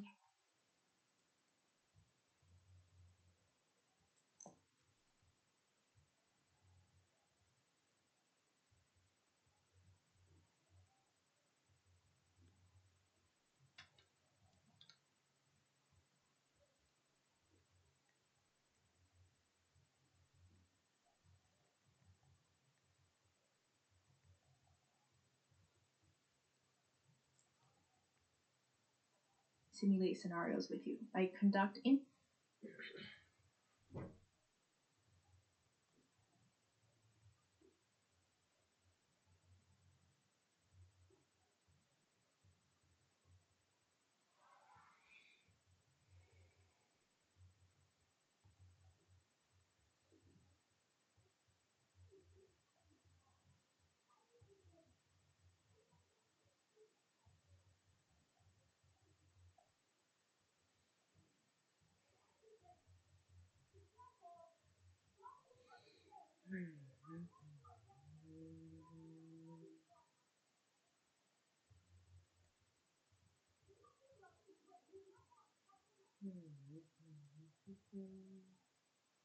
interviews or do role playing. For example, if you work in an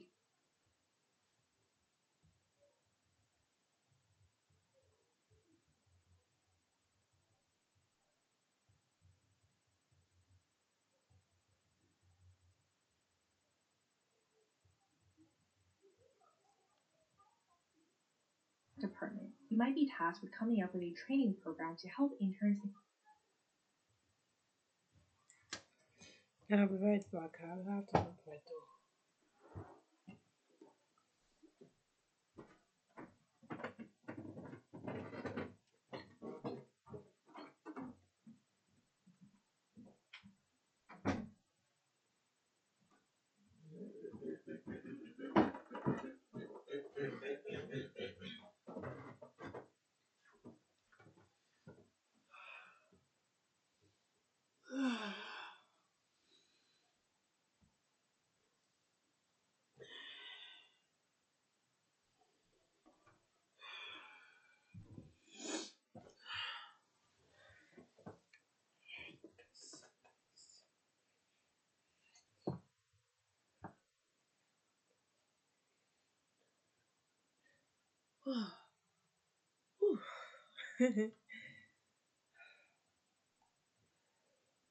For example, if you work in an HR department, you might be tasked with coming up with a training program to help interns improve their interviewing skills for that final job assessment. For AI agents, you want to focus a lot on the persona and the context. The persona here is act as a career development training simulator.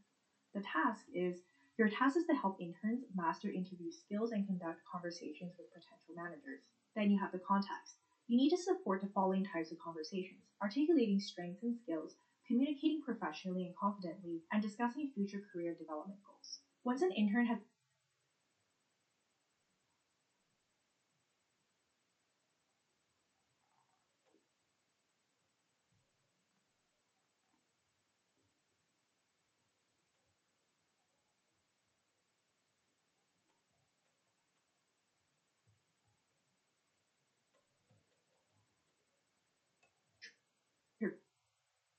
called Agent Sim. Agent Sim can simulate scenarios with you, like conduct interviews or do role playing. For example, if you work in an HR department,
you might be tasked with coming up with a training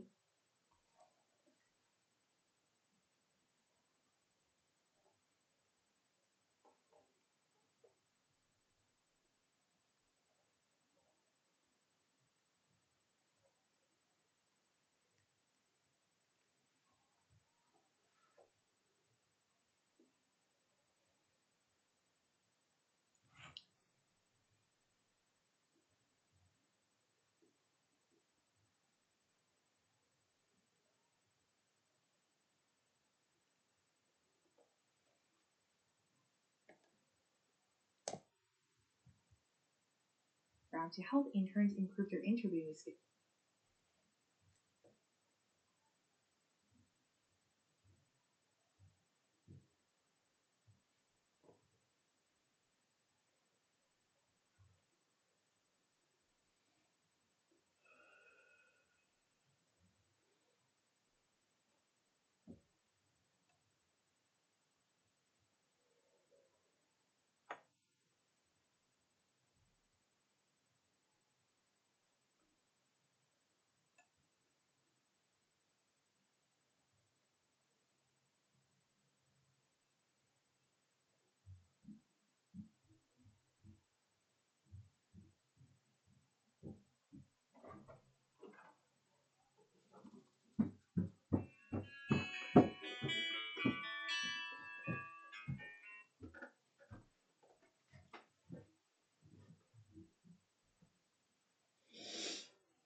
For that final job assessment. For AI agents,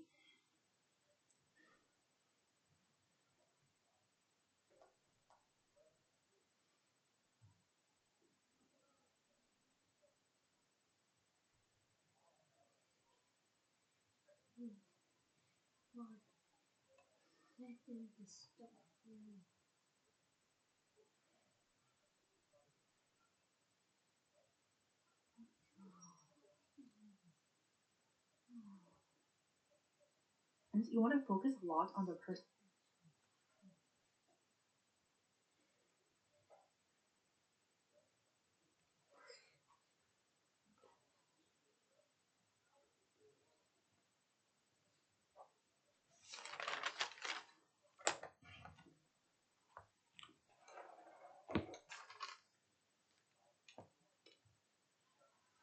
and the context. The persona here is act as a career development training simulator.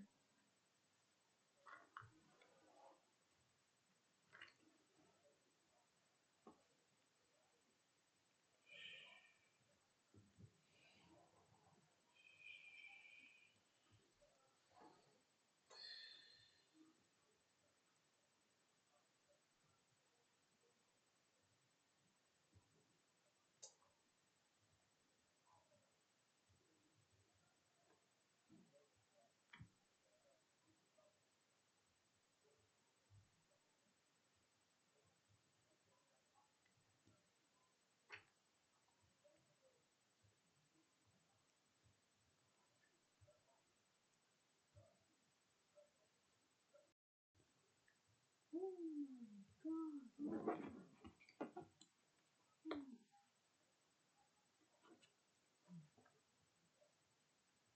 task is your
this is to help interns master interview skills and conduct conversations with potential managers.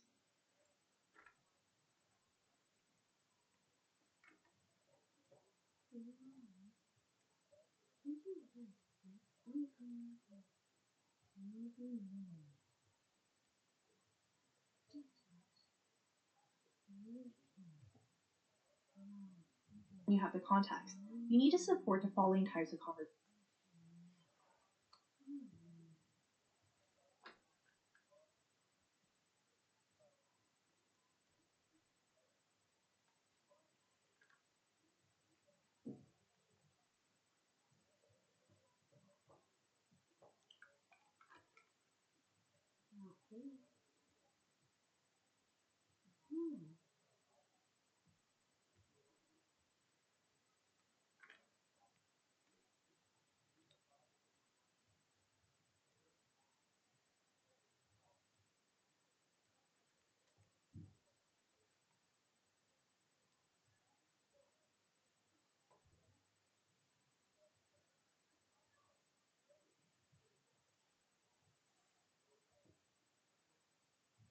Articulating strengths and skills.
Communicating professionally and confidently, and discussing future career development goals. Once an intern has picked a conversation,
To be honest, I just on my subliminal, my intelligence is subliminal, and guess what? I'm having a headache. I'm literally having headache, and I just now, right now, I just had a headache at this side here, at my this side. Maybe I should just for now.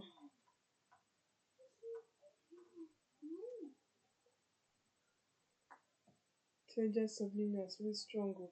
Listing once, very silent fashion. So for now, let me just be able to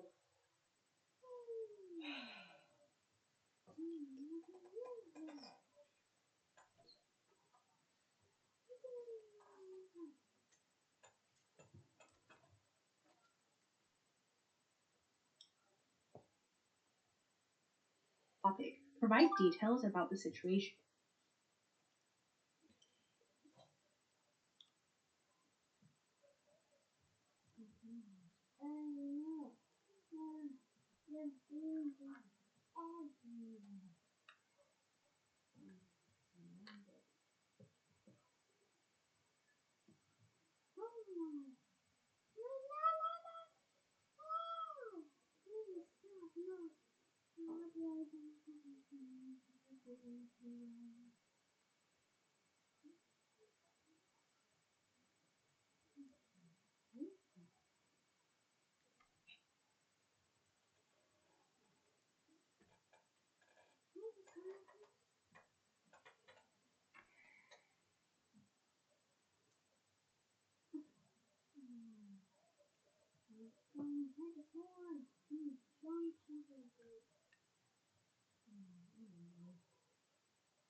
In the interviewer's role. Then act as the interviewer and allow the intern to participate as the employee. enact as the interviewer and allow the intern to.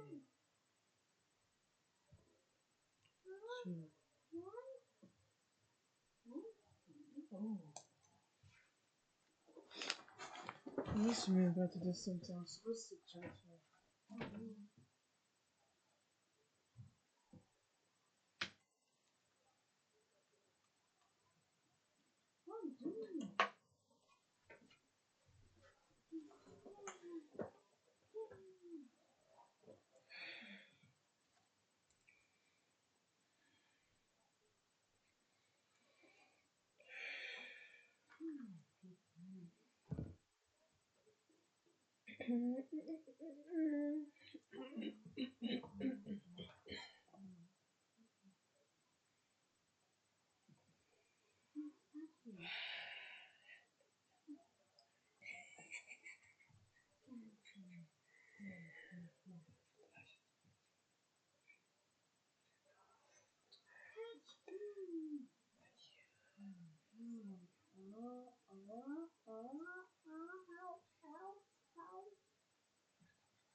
Nah, I'll just focus on so good use of my time. Make sure to guide a conversation in a way that will allow the intern to exercise their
Skills. Finally, you want to include a stop roll where you can tell the agent that you're done with the simulation. Continue to role play until the intern replies.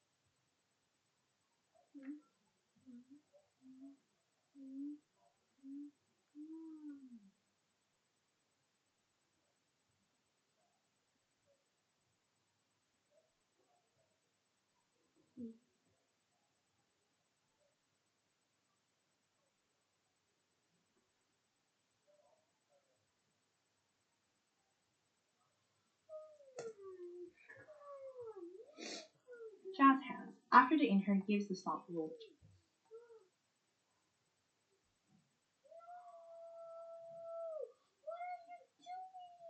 Melody. Melody.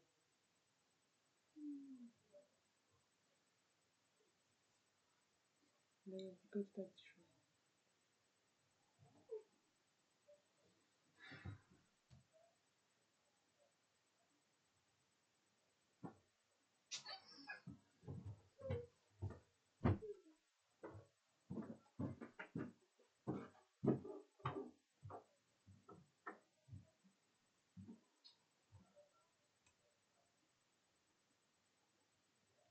Didn't I have this thing last time?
hands. Provide them with key takeaways from the simulation and skills they can work on.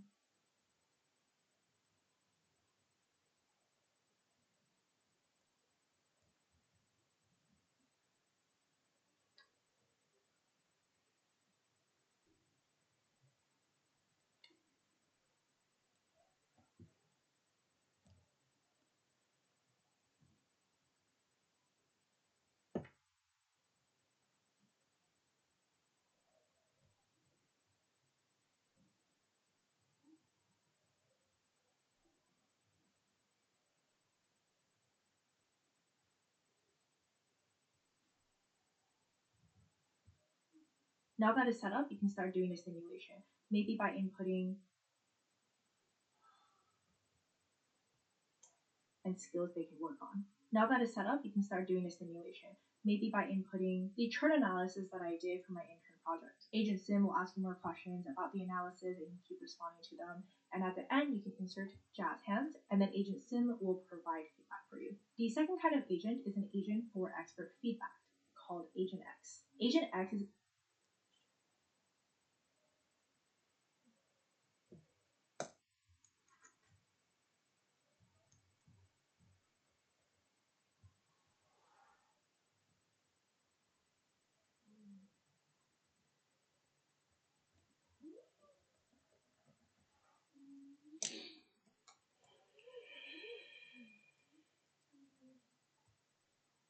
able to give you feedback on any topic of your choosing. So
a personalized tutor or consultant. Here's an example prompt to create an agent you're choosing, sort of like a personalized tutor or consultant. Here's an example.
Let's get it.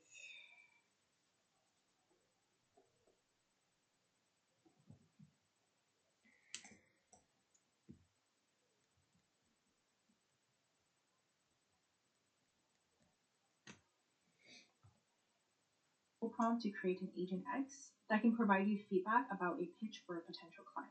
First, the persona. You're my that can provide you feedback about a pitch.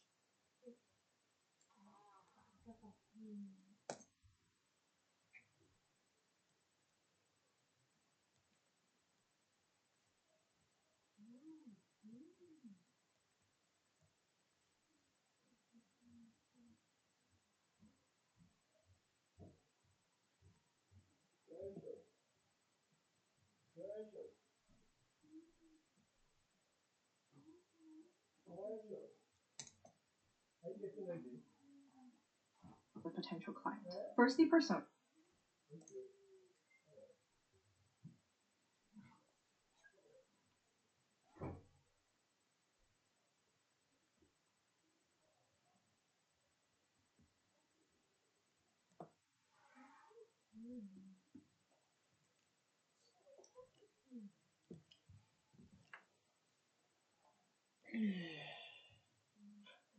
You're my potential client, the VP of advertising.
at a world famous sports car company known for its innovation, performance, and engineering excellence. Now, the context. You're considering hiring a creative agency to develop a new campaign that will attract a younger generation of buyers. You're in a meeting with me, the design director of a creative agency that's pitching a new campaign for your company. And now the task. Act as my potential client.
Distraction. Hmm.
When I provide answers, critique the answers. If needed, ask follow-up questions. Continue the conversation until I give the stop or break. Then give me a summary of the whole conversation, highlighting ways I can improve my pitch. You also want to include additional material references for your agent. I've included a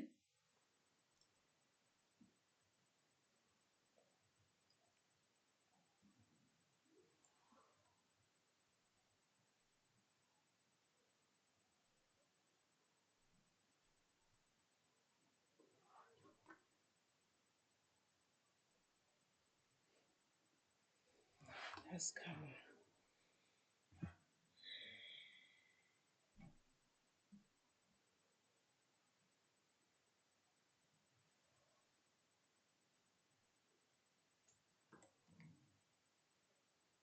the car company provided me that has all the relevant information for this project. Use the information from this brief to inform your answers. AI agents can be super powerful if you can design them correctly, and these are only two examples. I really like how the course also provides a guideline for how to create any AI agent. First, you need to assign a persona that you want the AI agent to take on. For example, act like a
Actually, that's calm. Maybe she did something that she was not supposed to do.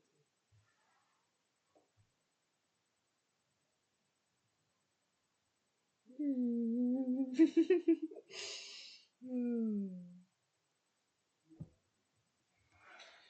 Hmm. It's good that I know that. I know I can leave everything to the universe. Just the universe. Universe have its own way of dealing with the people. I'm grateful. Not that I'm grateful for the health, but I'm grateful. I know that okay. I will not be the one to now attract karma or karma to me. I know that I will forgive and let the universe do that. Just let the universe do it.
Successful personal fitness trainer and talented nutritionist. Step two is that you want to give as much context and detail as you can about the scenario and the conversation. For example, I'm looking to improve my overall fitness and adopt a healthier lifestyle. Step three is to specify the type of conversations or the kind of interactions that you want to have with the AI agent. You might also want to set some rules to follow, like ask me about my workout routines and meal planning and give me feedback. So step one. Nutritionist. Step two is that you want to give as much context as First, you need to assign a persona that you want the AI. Step one. Assign. Writing again.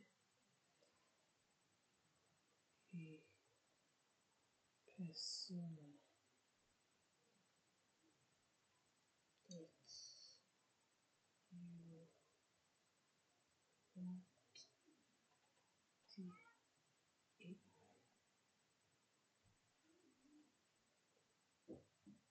AI to take on. For example,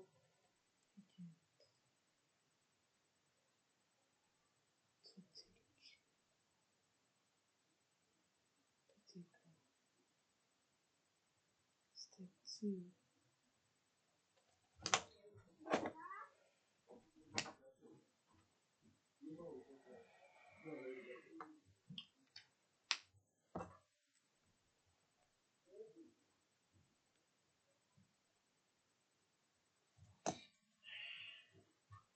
act like a successful personal fitness trainer and talented nutritionist. Step 2 is that you want to give as much context and detail as you Give us much context or details as you can. about the scenario and the conversation.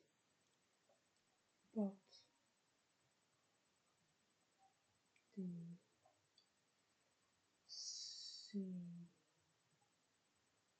scenario and conversation.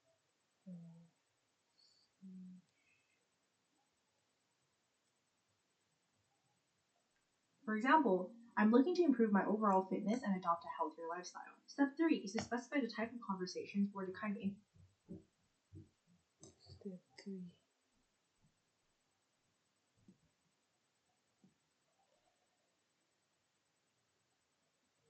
Specify the type of conversation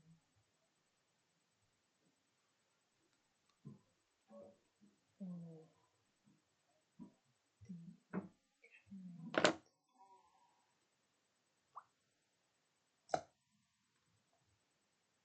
actions that you want to have with AI. of interaction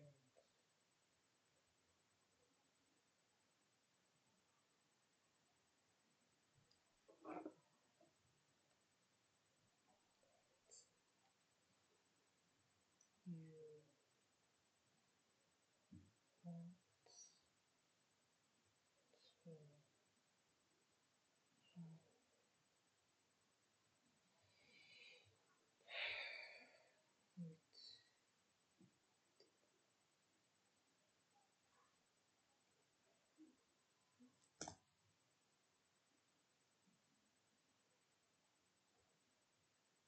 You might also want to set some rules.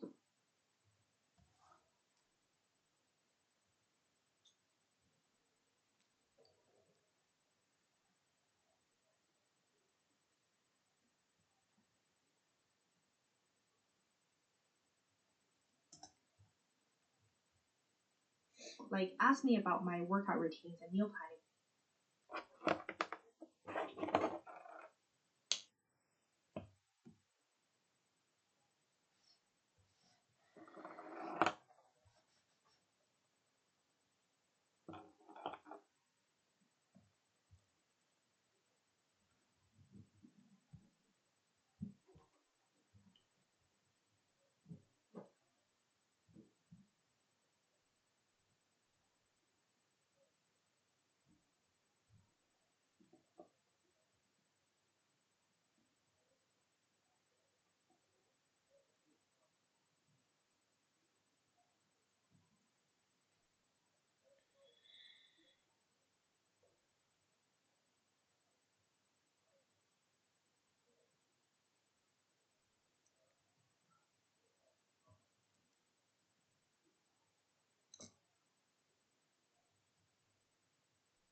giving feedback. Step 4 is to provide a stop phrase in order to stop the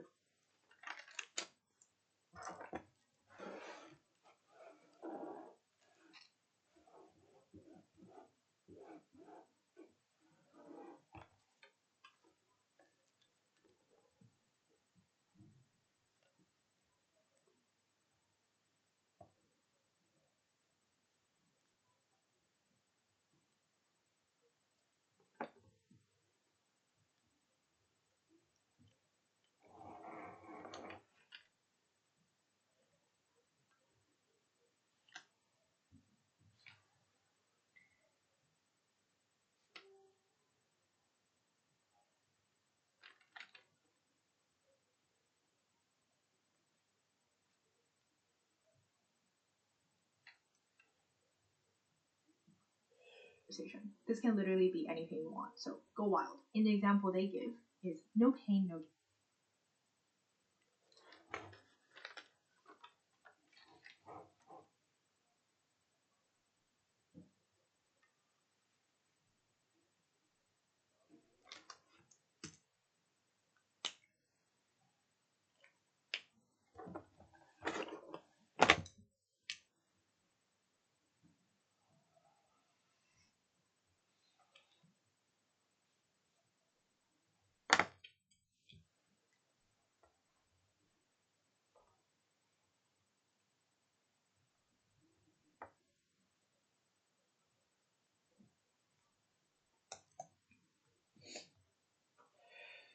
And finally, step 5. Ask the tool to provide feedback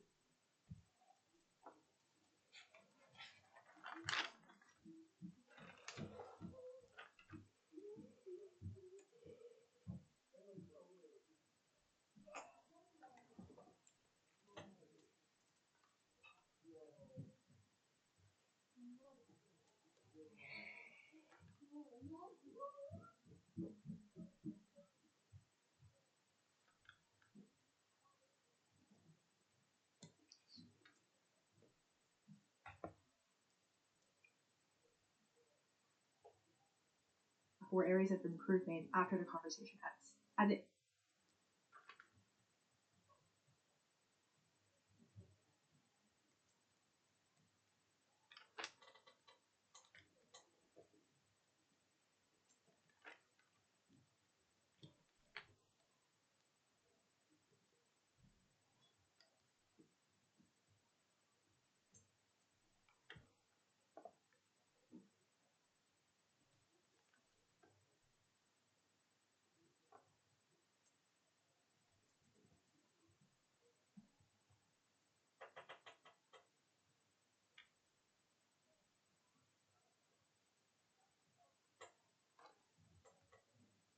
end of our conversation, provide feedback or areas of improvement after the conversation ends. At the end of our conversation, provide a summary of the advice you provided. And that is it, my friends. You have now completed the Google Prompting Essentials course and saved 9 hours of your time. But, as promised, to make sure that you actually have retained this information, I will now put on screen the questions for the little assessment.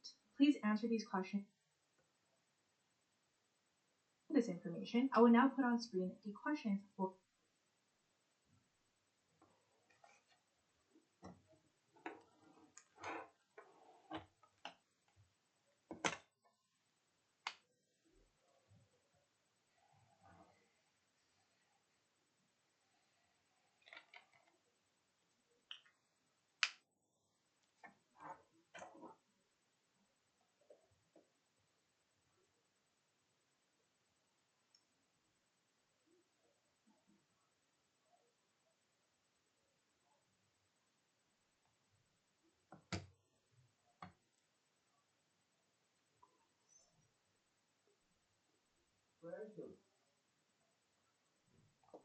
Just getting ready. Okay. Here you have what I said concerning your mom. Just in that number 18, you pursue her to book her phone. Then she has spoke to you.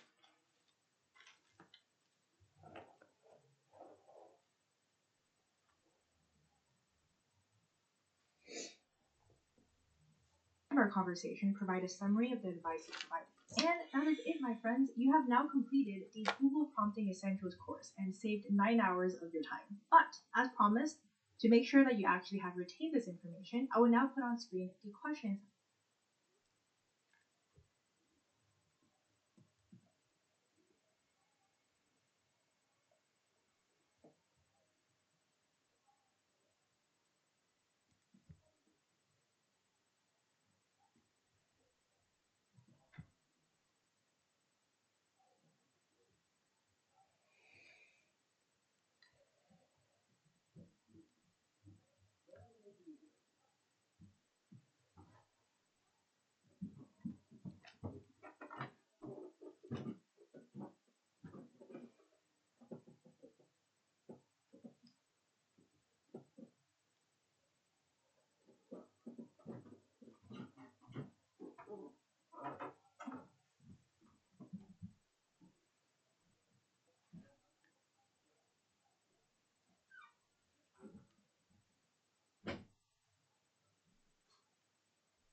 Context. Melody, if we should get set to do by tomorrow. Sorry. Reference.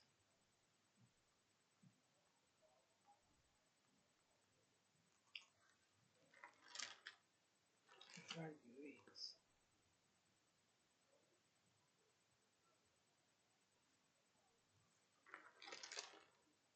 Iterate.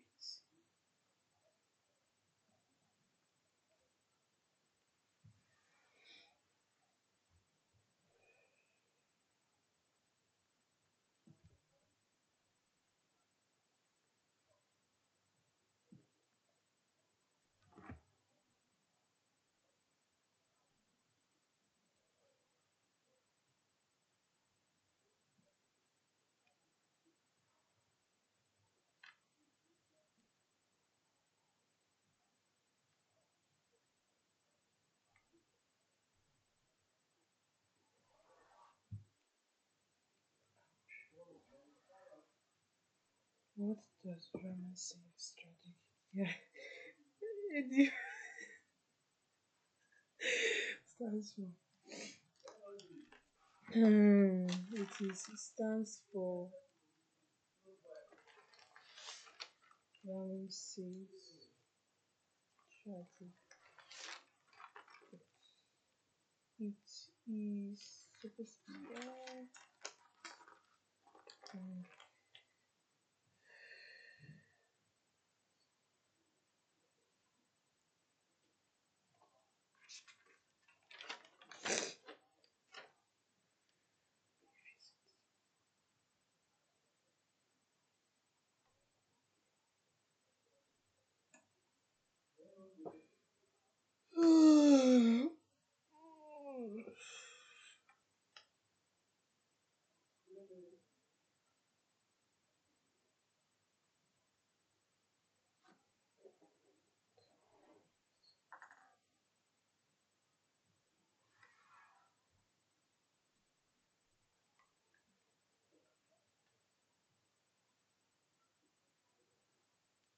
oh, I know this one. It's this one.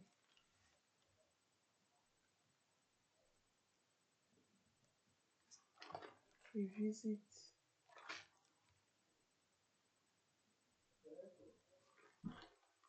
the prompting framework.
Tax. Introduce. Introduce. Right, so the man is outside. When you come down, the man is outside. Melody, go outside. Tell the man we are coming. Black pounder. Okay? David.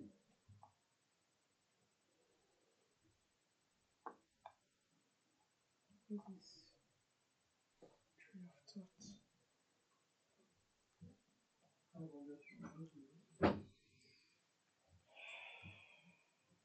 Melody.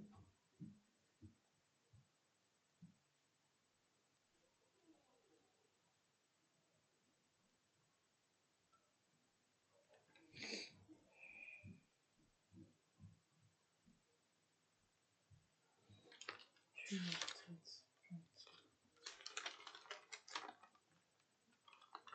So it allows you to explore multiple reasoning paths.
So what I'm doing now, I'm just like answering these questions that she listed out.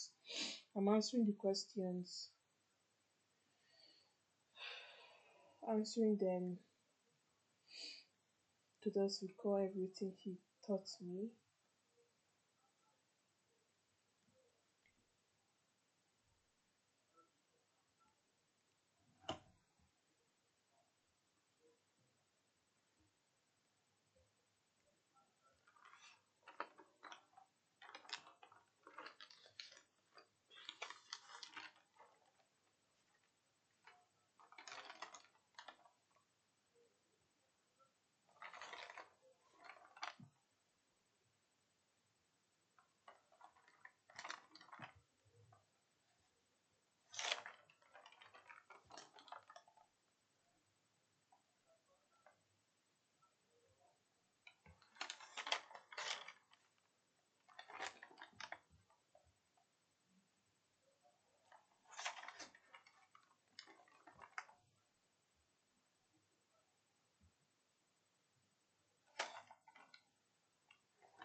So, if you remember my conversation with Sam Altman from earlier this year, we were talking about what new jobs has AI created. Sam responded, well, the first example we saw of that was prompt engineer. When he said that, I think some of the responses were, hey, maybe this is actually a new job. And some of the other responses were like, no way this is a job. Like, how can you call just prompting, typing out sentences? It doesn't feel like you're doing any work. It's not a big deal. But actually, as I've been looking at people at my own company, now 500 people plus, right? Some of them work very closely with AI, some of them don't use AI. I've just seen that the difference between somebody who can communicate what they want very, very clearly to an AI knows how all these models are very different from each other, and that different prompt patterns give you different outputs. I can now tell the kind of people in the company who can consistently create awesome stuff with or without AI, and at the same time, I can see the people who can't actually use AI to its maximum benefit. And strangely enough, the people who are capable of using AI and do wonderful stuff are also very good managers, right? So there is some overlap between the skill of a manager and a prompt engineer. And what I wanted to do is I actually want to make two videos. This is the first one on how you can think about two different topics, right? One is prompting, the other one is writing. But this video I want to do about how to prompt. So if you are thinking about generating text, watch this video because I'll tell you a lot of what I figured out with prompting. Shout out to today's sponsor, which is Intel. I'm going to show you all these prompts on an AI PC powered by Intel Core Ultra processors, because the thing is, today it doesn't really matter if you're using the best model in the world or an open source model. I feel that good prompters will get used to each of these models. They're all slightly different from each other. The way you prompt GPT is different from the way you prompt Kimi, is different from the way you prompt Gemini. So we're going to try showing you as many prompts that are generalized across all the models, and then maybe one or two examples of specific ideas. A lot of prompting, and we'll cover this deeply in my writing video, but a lot of prompting is actually about world building. I want you to think of a story.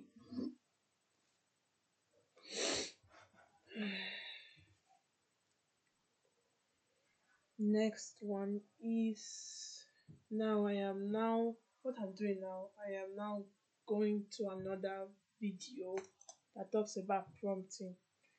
So I'm just going to watch it, take some notes again.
A lot of prompting, and we'll cover this deeply in my writing video, but a lot of prompting is actually about world building. I want you to think of a story, a world where everything is made out of sand. It's a very dry world. Moisture is a problem in this world, so people wear suits to absorb moisture from the air.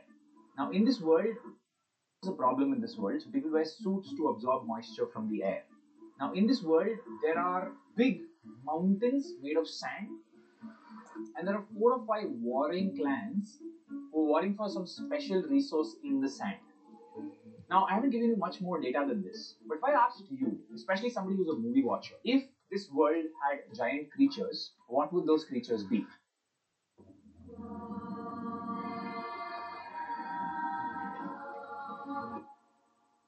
Now, if you answered the word sandworms, then you are correct, and not only would you have answered sandworms, so would GPT or any other AI model. So what is happening here? I gave you enough references of the world. I gave you, some small piece of the puzzle, a little bit of the world. I gave you a piece here, I gave you a piece here, I gave you a piece here. And I'm asking your brain to fill the rest of it in. What are you going to fill the rest of it in with? You're going to fill the rest of it with movies you watched, right? You would have seen Dune at some point, you've seen the trailers at some point, and you'll be like, I remember what it's like. I've given you 3 pieces of the puzzle. I'm prompting you. What just happened was me prompting you to use your brain to fill in the rest, which is exactly what AI does, right? The more pieces of the puzzle you give, the more the world you build on its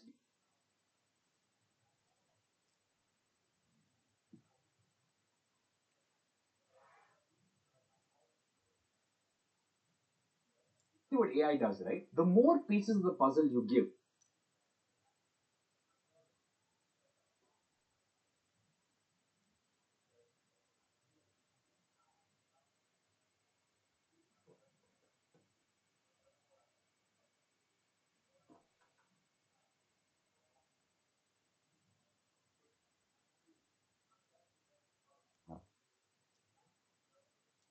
the more the world you build on its behalf,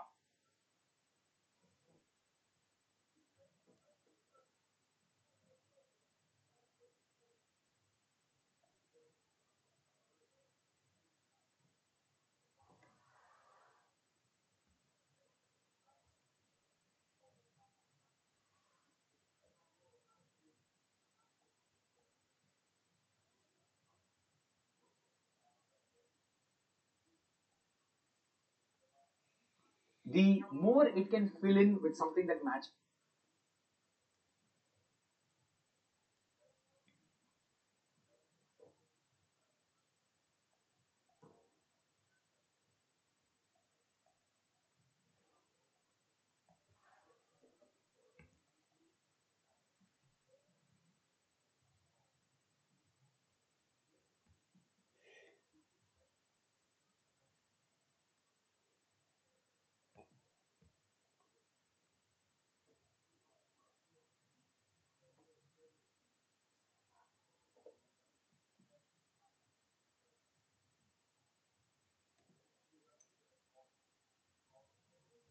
your vision. The less of these puzzle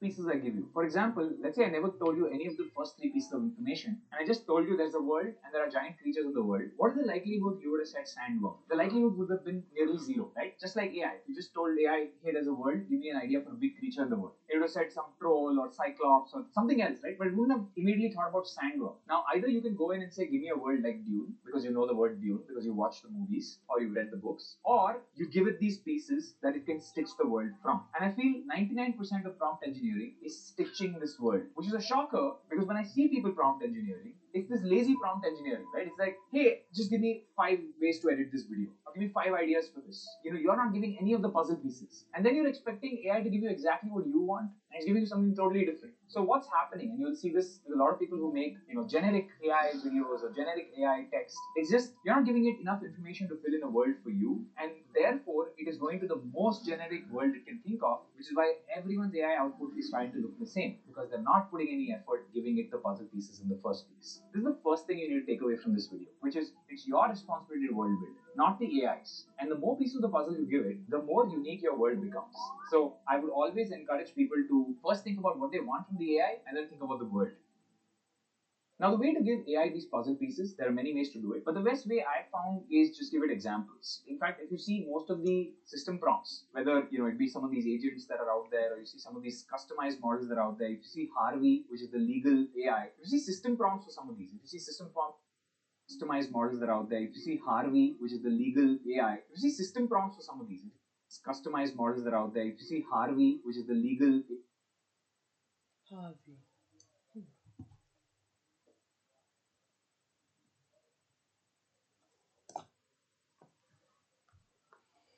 if you see system prompts for some of these, if you see system prompts for Bing and you study them, you realize it's a lot about example giving. Say, hey, if the user asks you for this, reject it. If the user asks you for information on guns and bombs don't respond or respond politely saying no, right? It's just a series of sentences. And it's not actually very different from if else sentences we used to have in code, which is if the user says this, don't do this. But it's kind of the same, but you're giving verbal instructions instead of writing syntax with if and else. And I think this is very critical because giving examples of what the user should do, what the user shouldn't do for system prompts actually makes or breaks the entire system. It's what actually makes some of these wrapper models different from each other. The system prompt shapes your direction of the user. You're doing a little bit of world building in the system prompt, right?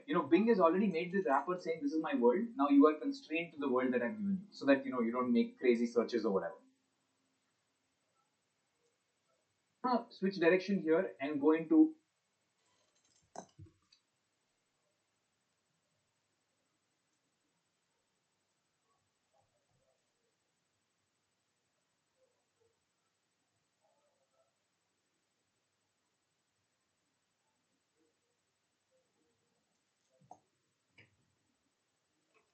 more prompting tips. I want this video to be more about specific things you can do with specific parts of AI. So let's move on to the next piece, which is deep research. The way I use deep research is actually for summaries. I will have this book, okay? It'll be like 300, 400, 500 pages. And maybe today I just want a summary of that book. So what I do is I put the name of the book into deep research. I go in there and I'll be like, here's the book. I want three things from you. Firstly, summarize the book. Secondly, give me all the red pill insights. What are the deep insights?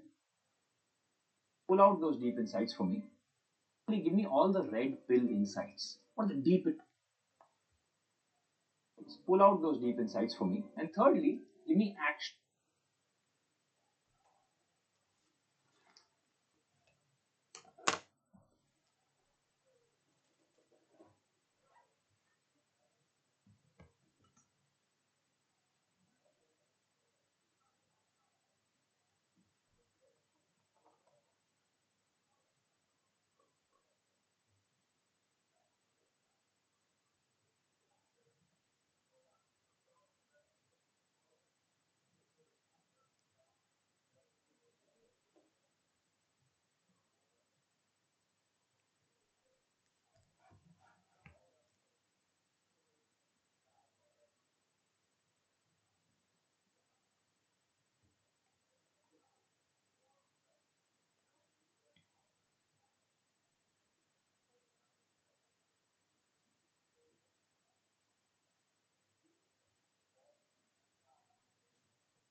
Oh.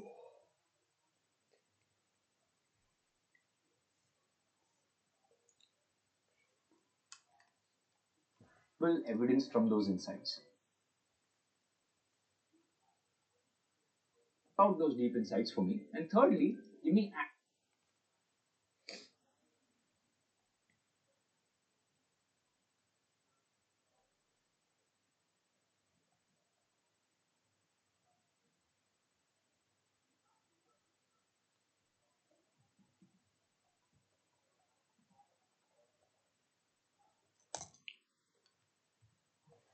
actionable evidence from those insights.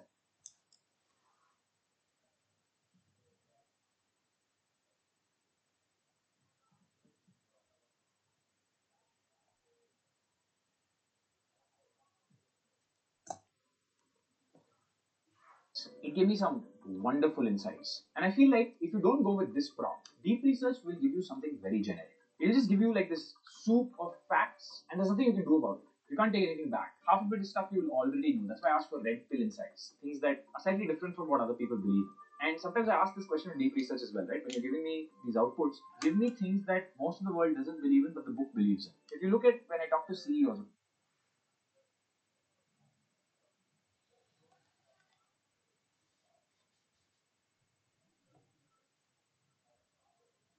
give me things that most of the world doesn't believe in, but the book believes in. If you look at when I talk to CEOs, when I interview them, that most of the world doesn't believe in, but the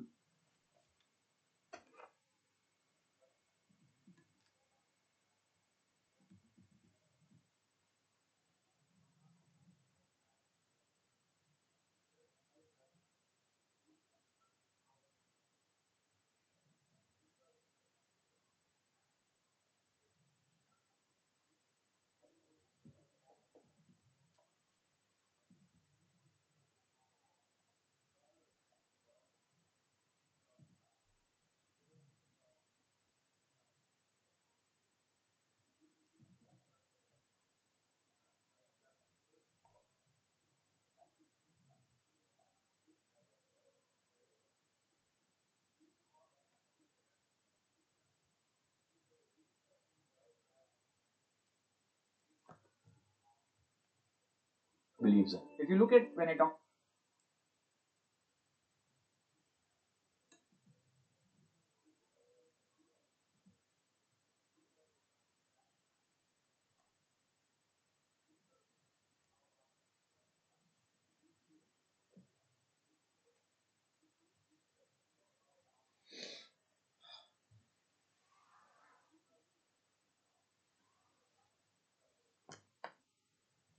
CEOs, when I interview them, one of the questions I always ask is, what do you believe in that your peers don't believe in? Because I'm trying to find out how's the difference between what you think and what everybody else thinks. And I think that matters most, right? For success, it's almost like the differences lead to success. So I try to figure that out. I urge everyone, especially topics you don't know enough about, go to AI and ask you to break it down. Break down the costs of every.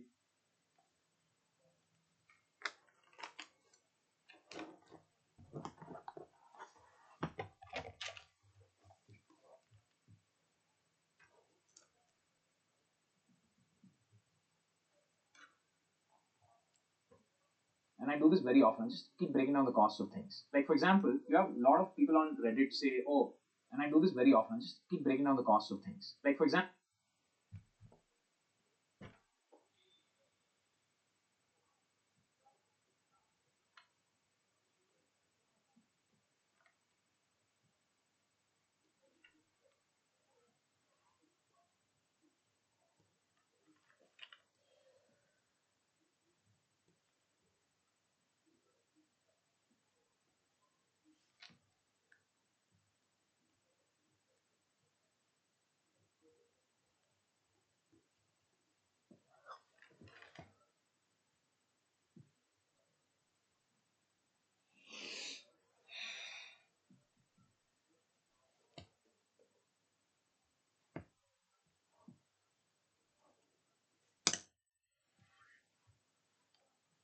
you have a lot of people on Reddit say, "Oh, a AAA game requires $100 million or whatever," right? You can go to GPT today and you can say, "Break that $100 million down for me." And I've done this before, right? I'll tell you very quickly what it'll tell you. It'll tell you that $25 million goes into development budget, $75 million goes in marketing budget. Out of the $25 million, you can break down the salaries one by one by one by one.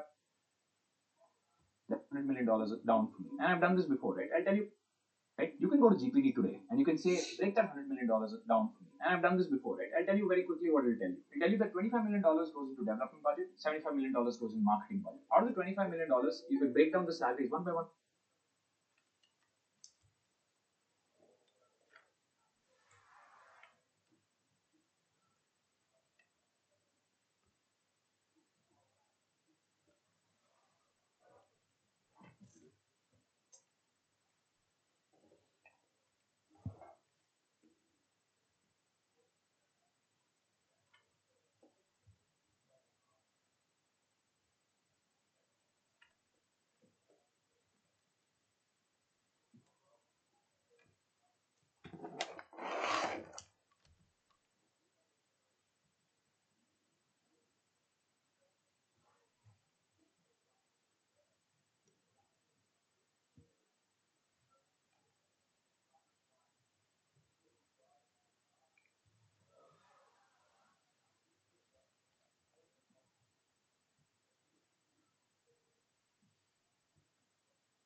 $1 million down.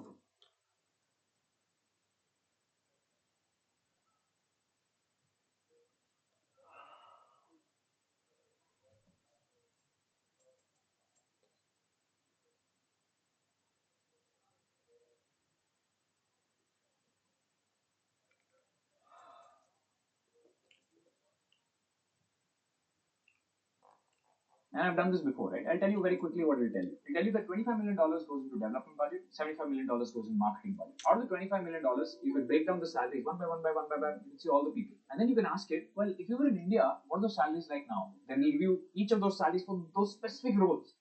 Well, if you were in India, what are those salaries like now? Then we'll give you each of those salaries for those specific roles. And what it will do is it will go look for the credits of multiple different games. It will see all their roles. It will go find out the average salary of that role in the US. Then it will find out the average salary of that role in India. Then it will give you the totals. And we do that, you'll be like, wait, let's say a fresher computer science engineer in the US makes $150,000 to $200,000 a year, about 1 to 1.5 crores, let's say. In India, a fresher would make generously 6 to 10 lakhs a year. Okay, as a fresher software engineer. This rule applies to all jobs, especially digital jobs in India, right? A designer costs much lesser in India than it costs in the US, and so on and so forth. Why do you think it's not true for game dev? So you find that the $25 million of game dev budget is actually much cheaper in India, to a factor of anywhere between 5 and 10. And then you say, wait, if these people are getting the exact same talent, then it's possible to do this at a much cheaper price. And then you can go break down the other $75 million of marketing budget. And you can ask the $75 million, how many views does it get? How many wish lists does it get? How many downloads does it end up leading to? And you get out all those numbers. You will go do deep research. You will find out Mafia, the game, for example, had 2 million wish lists, probably got 100 million impressions, right, across the internet to get to those 2 million wish lists. And then that 2 million wish lists led to whatever, $30 million in revenue. You can do this math. And I think this is very, very important for you to do because we often say things that we don't understand, and then AI now allows you to understand those things well, so you can see the possibilities that other people didn't see before. So the next thing I use AI for a lot is to counter my own laziness. And this is a tool we use called meta prompting. Let's say you want to generate an image and you can't think of a good prompt. You know a little bit of the world, but diffusion models, you can't just give it 2-3 pieces of the world. If you start with a diffusion model, which is an image like a mid-journey, and you say, well, the world has inhabitants who are 7 foot tall, but then actually what you want to generate is a flower in the world, then the diffusion model will generate those people in the back, right? Unnecessarily. So unless you want that, it's not a good idea. But you can meta prompt this. You can go talk about your world to GPT, give it the 2-3 pieces, and then say, hey bro, now give me a prompt that I can put into a diffusion model. And because GPT knows roughly how diffusion models work, it'll give you a better, more richer prompt with only the parts that are important and not important. Because GPT is smart enough now, especially GPT-5 thinking, it knows what parts a diffusion model will purposely bake in that is unnecessary and what parts are not. I'll give you another example. Right? You can use GPT to prompt GPT itself. Let's say you want to make a page like Stripe. Okay. Now maybe you're not an expert vibe coder, right? Like you're not an expert at coding at all. You don't understand the different parts of it. You just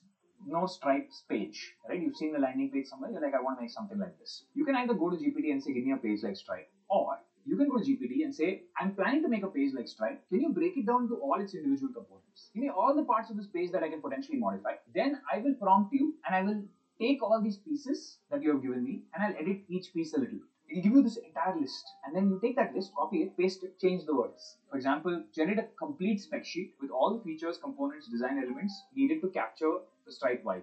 Then you can say, instead of vague directions, give me exact specifications. You can say background, soft, multi-stop, gradient blur around the edges, teal green to desaturated yellow with a pale off-white radial center.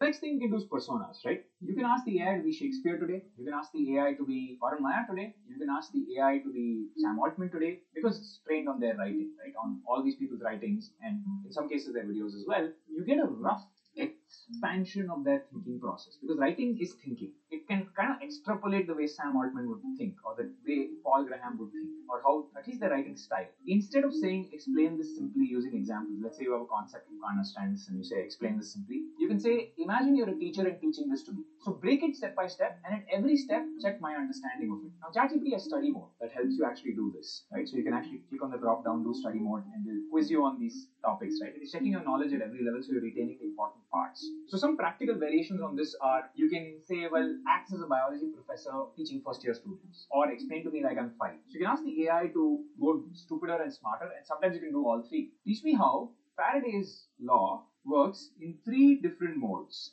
Me as a 5-year-old, me as a 10-year-old, but with simple formula understanding, simplify any formulas, and me as a 25-year-old physics student.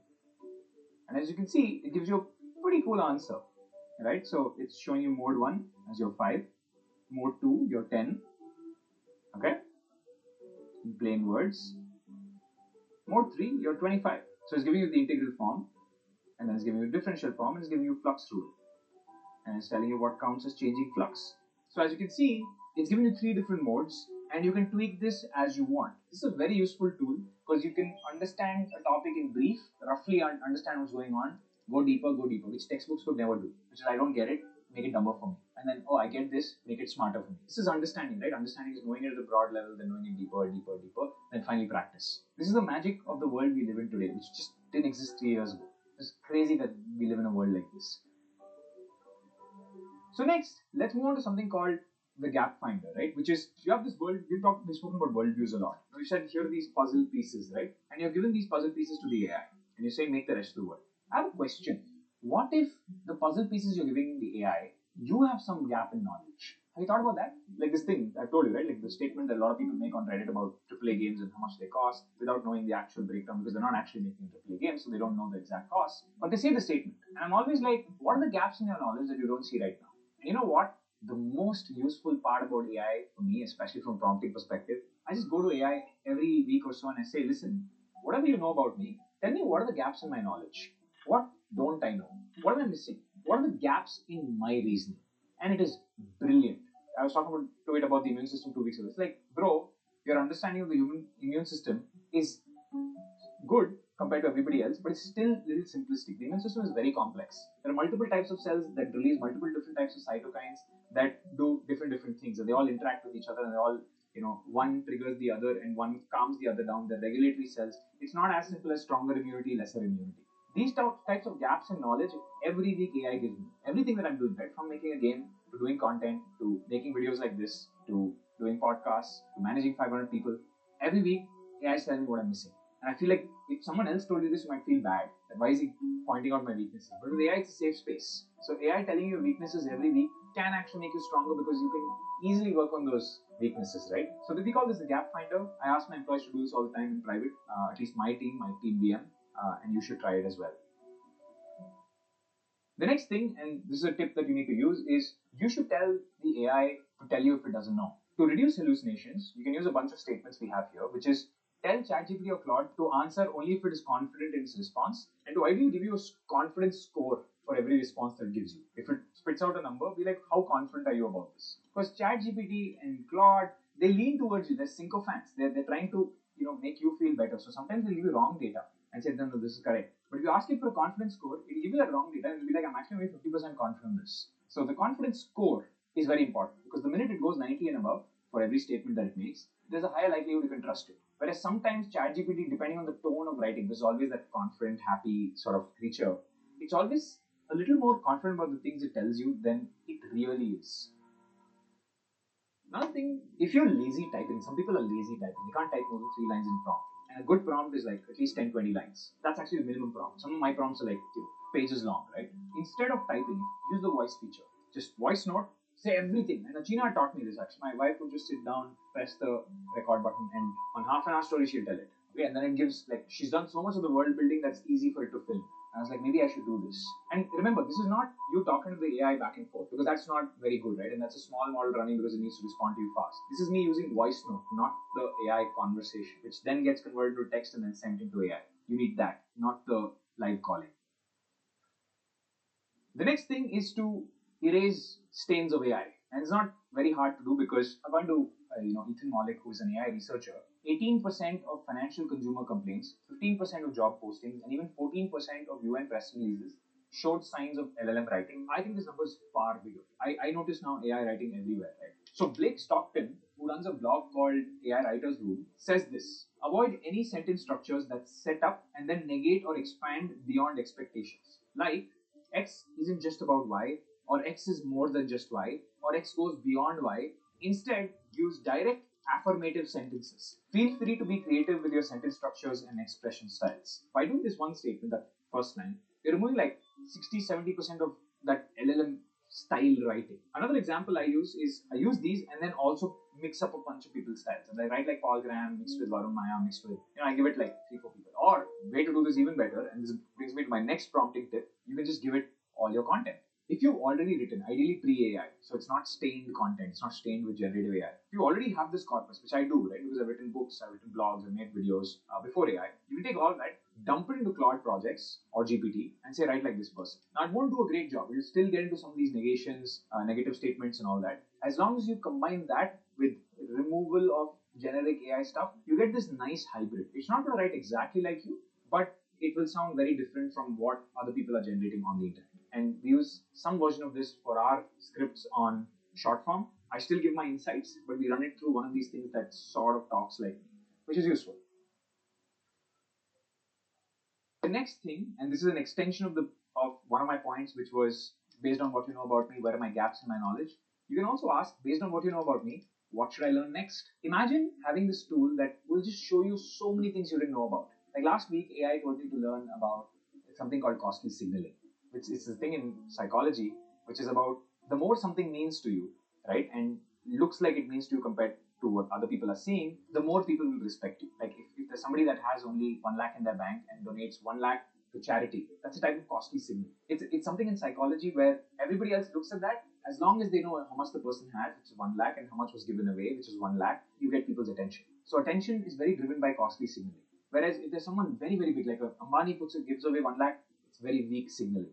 It doesn't get attention. If Ambani goes out and donates $1 billion, then we'll get attention. I didn't know about this topic, right? I didn't understand all the nuances, why people do it. People use it a lot in meeting, right? Like when you first start dating somebody, you overspend, right? Like you're like, oh, rich man. It's a type of costly signaling, right? So I didn't know all this, and one of these days I just asked AI, based on what you know about me, tell me what I should learn next. I was like, maybe you should check out costly signaling. And like this, in the last 2 years, I would say a lot of why I've just read more about the world. It's not AI generated content helping me, it's AI just finding me new paths, and then I go to read those books.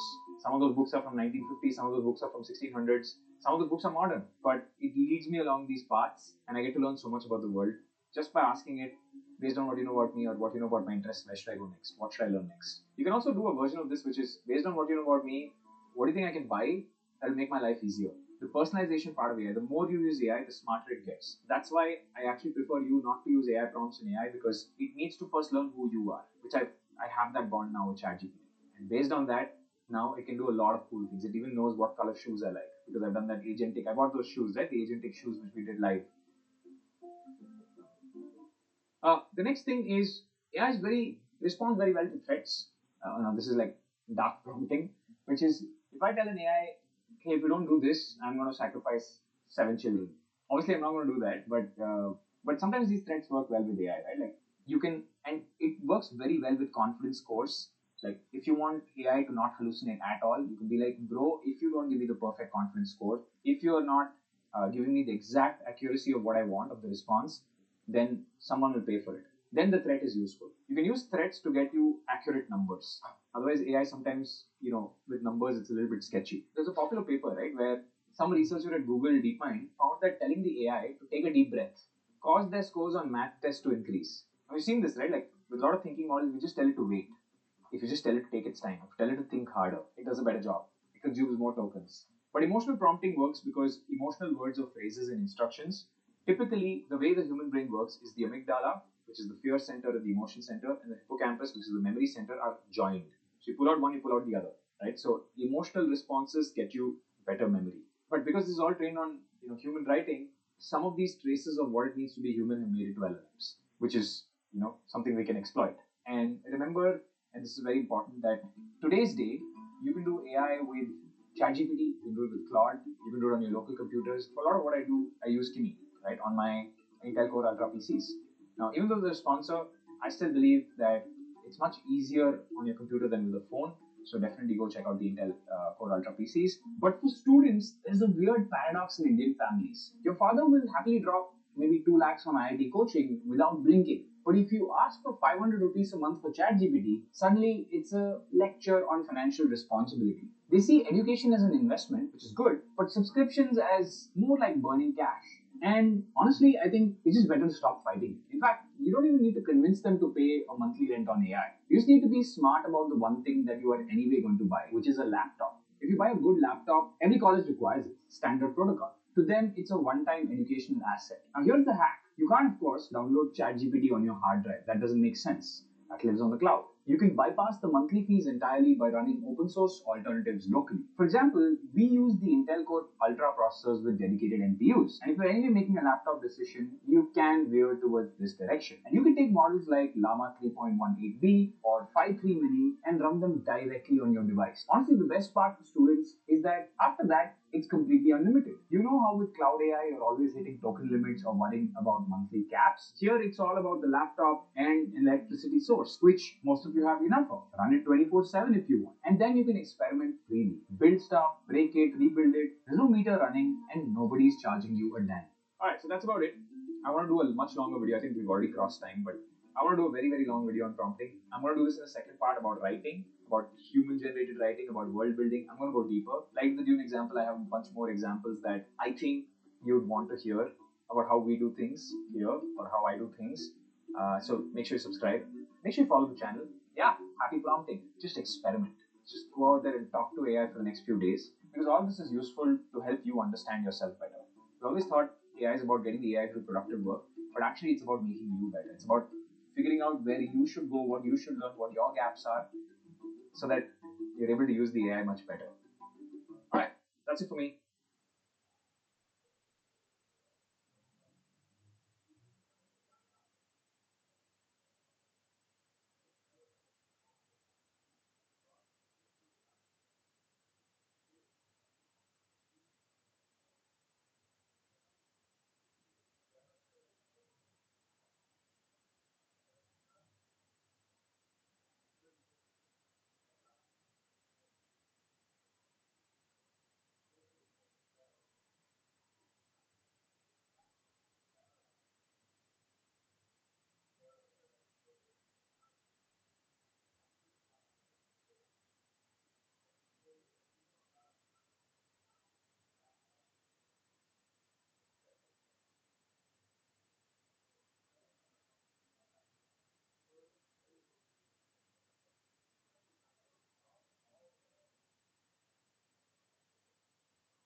Oh, what the hell?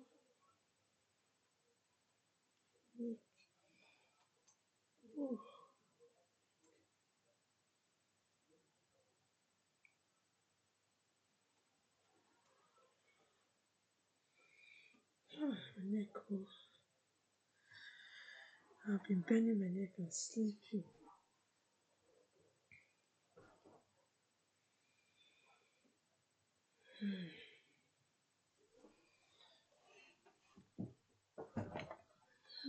Oh my god. Oh,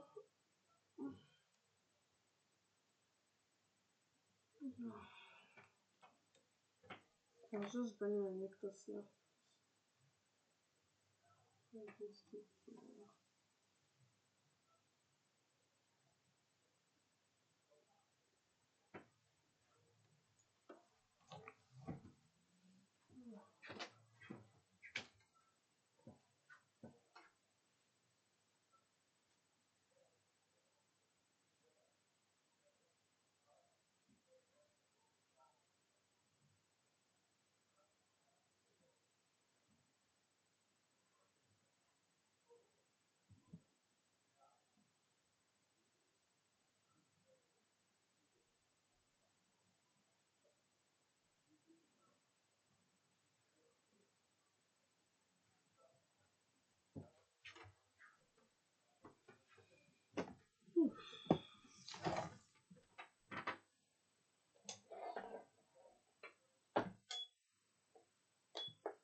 My neck is just like, and even in the video you can even see that I was feeling like just I was about to doze off. It was just about to happen. I just, anyways.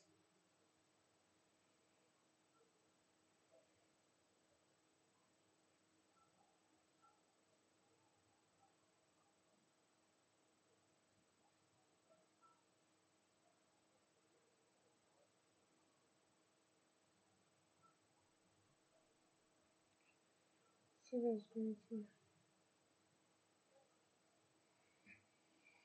that's I'll be right back first.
Oh my god.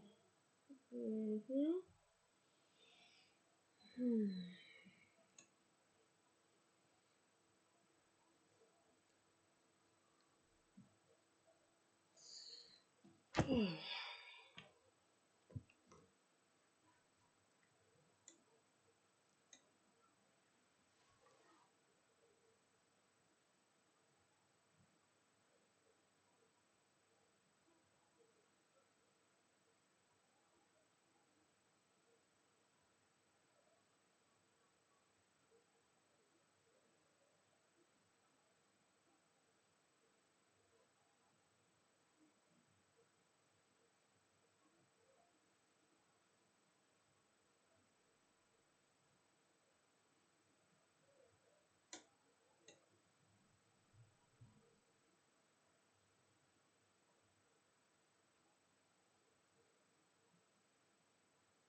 Mhm.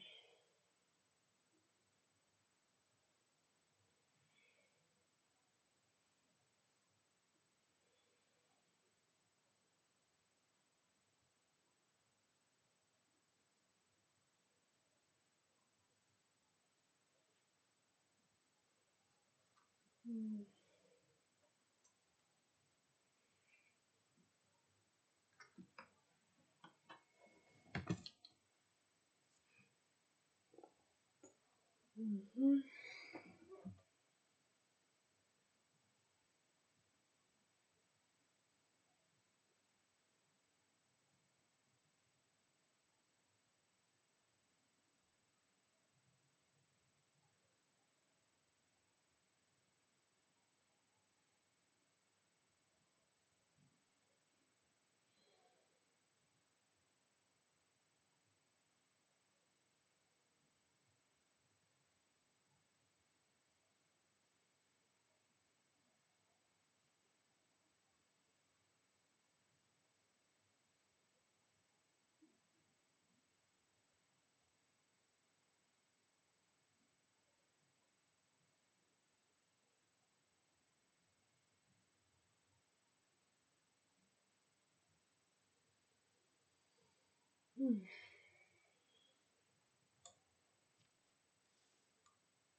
Mhm.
Oh.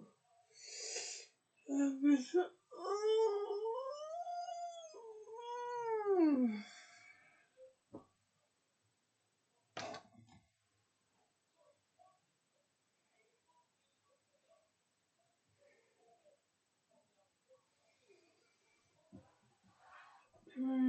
Sincerely speaking, I've been asleep. I was like, no. Hmm. I was literally just losing at this now.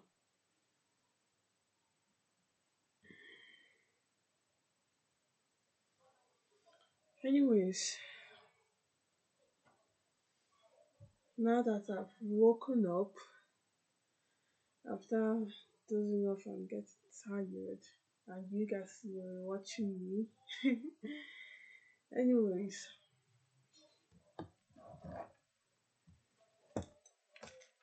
now I can continue from where I stopped.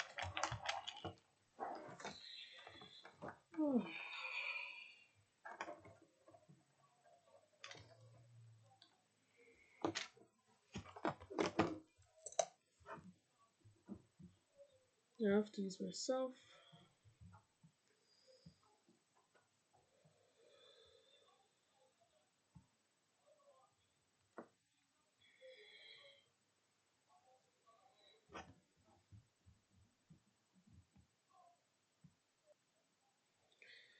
This is just exactly what happens sometimes when I'm studying. I just like doze off. Then I'll be dreaming. I'll be dreaming inside my dream.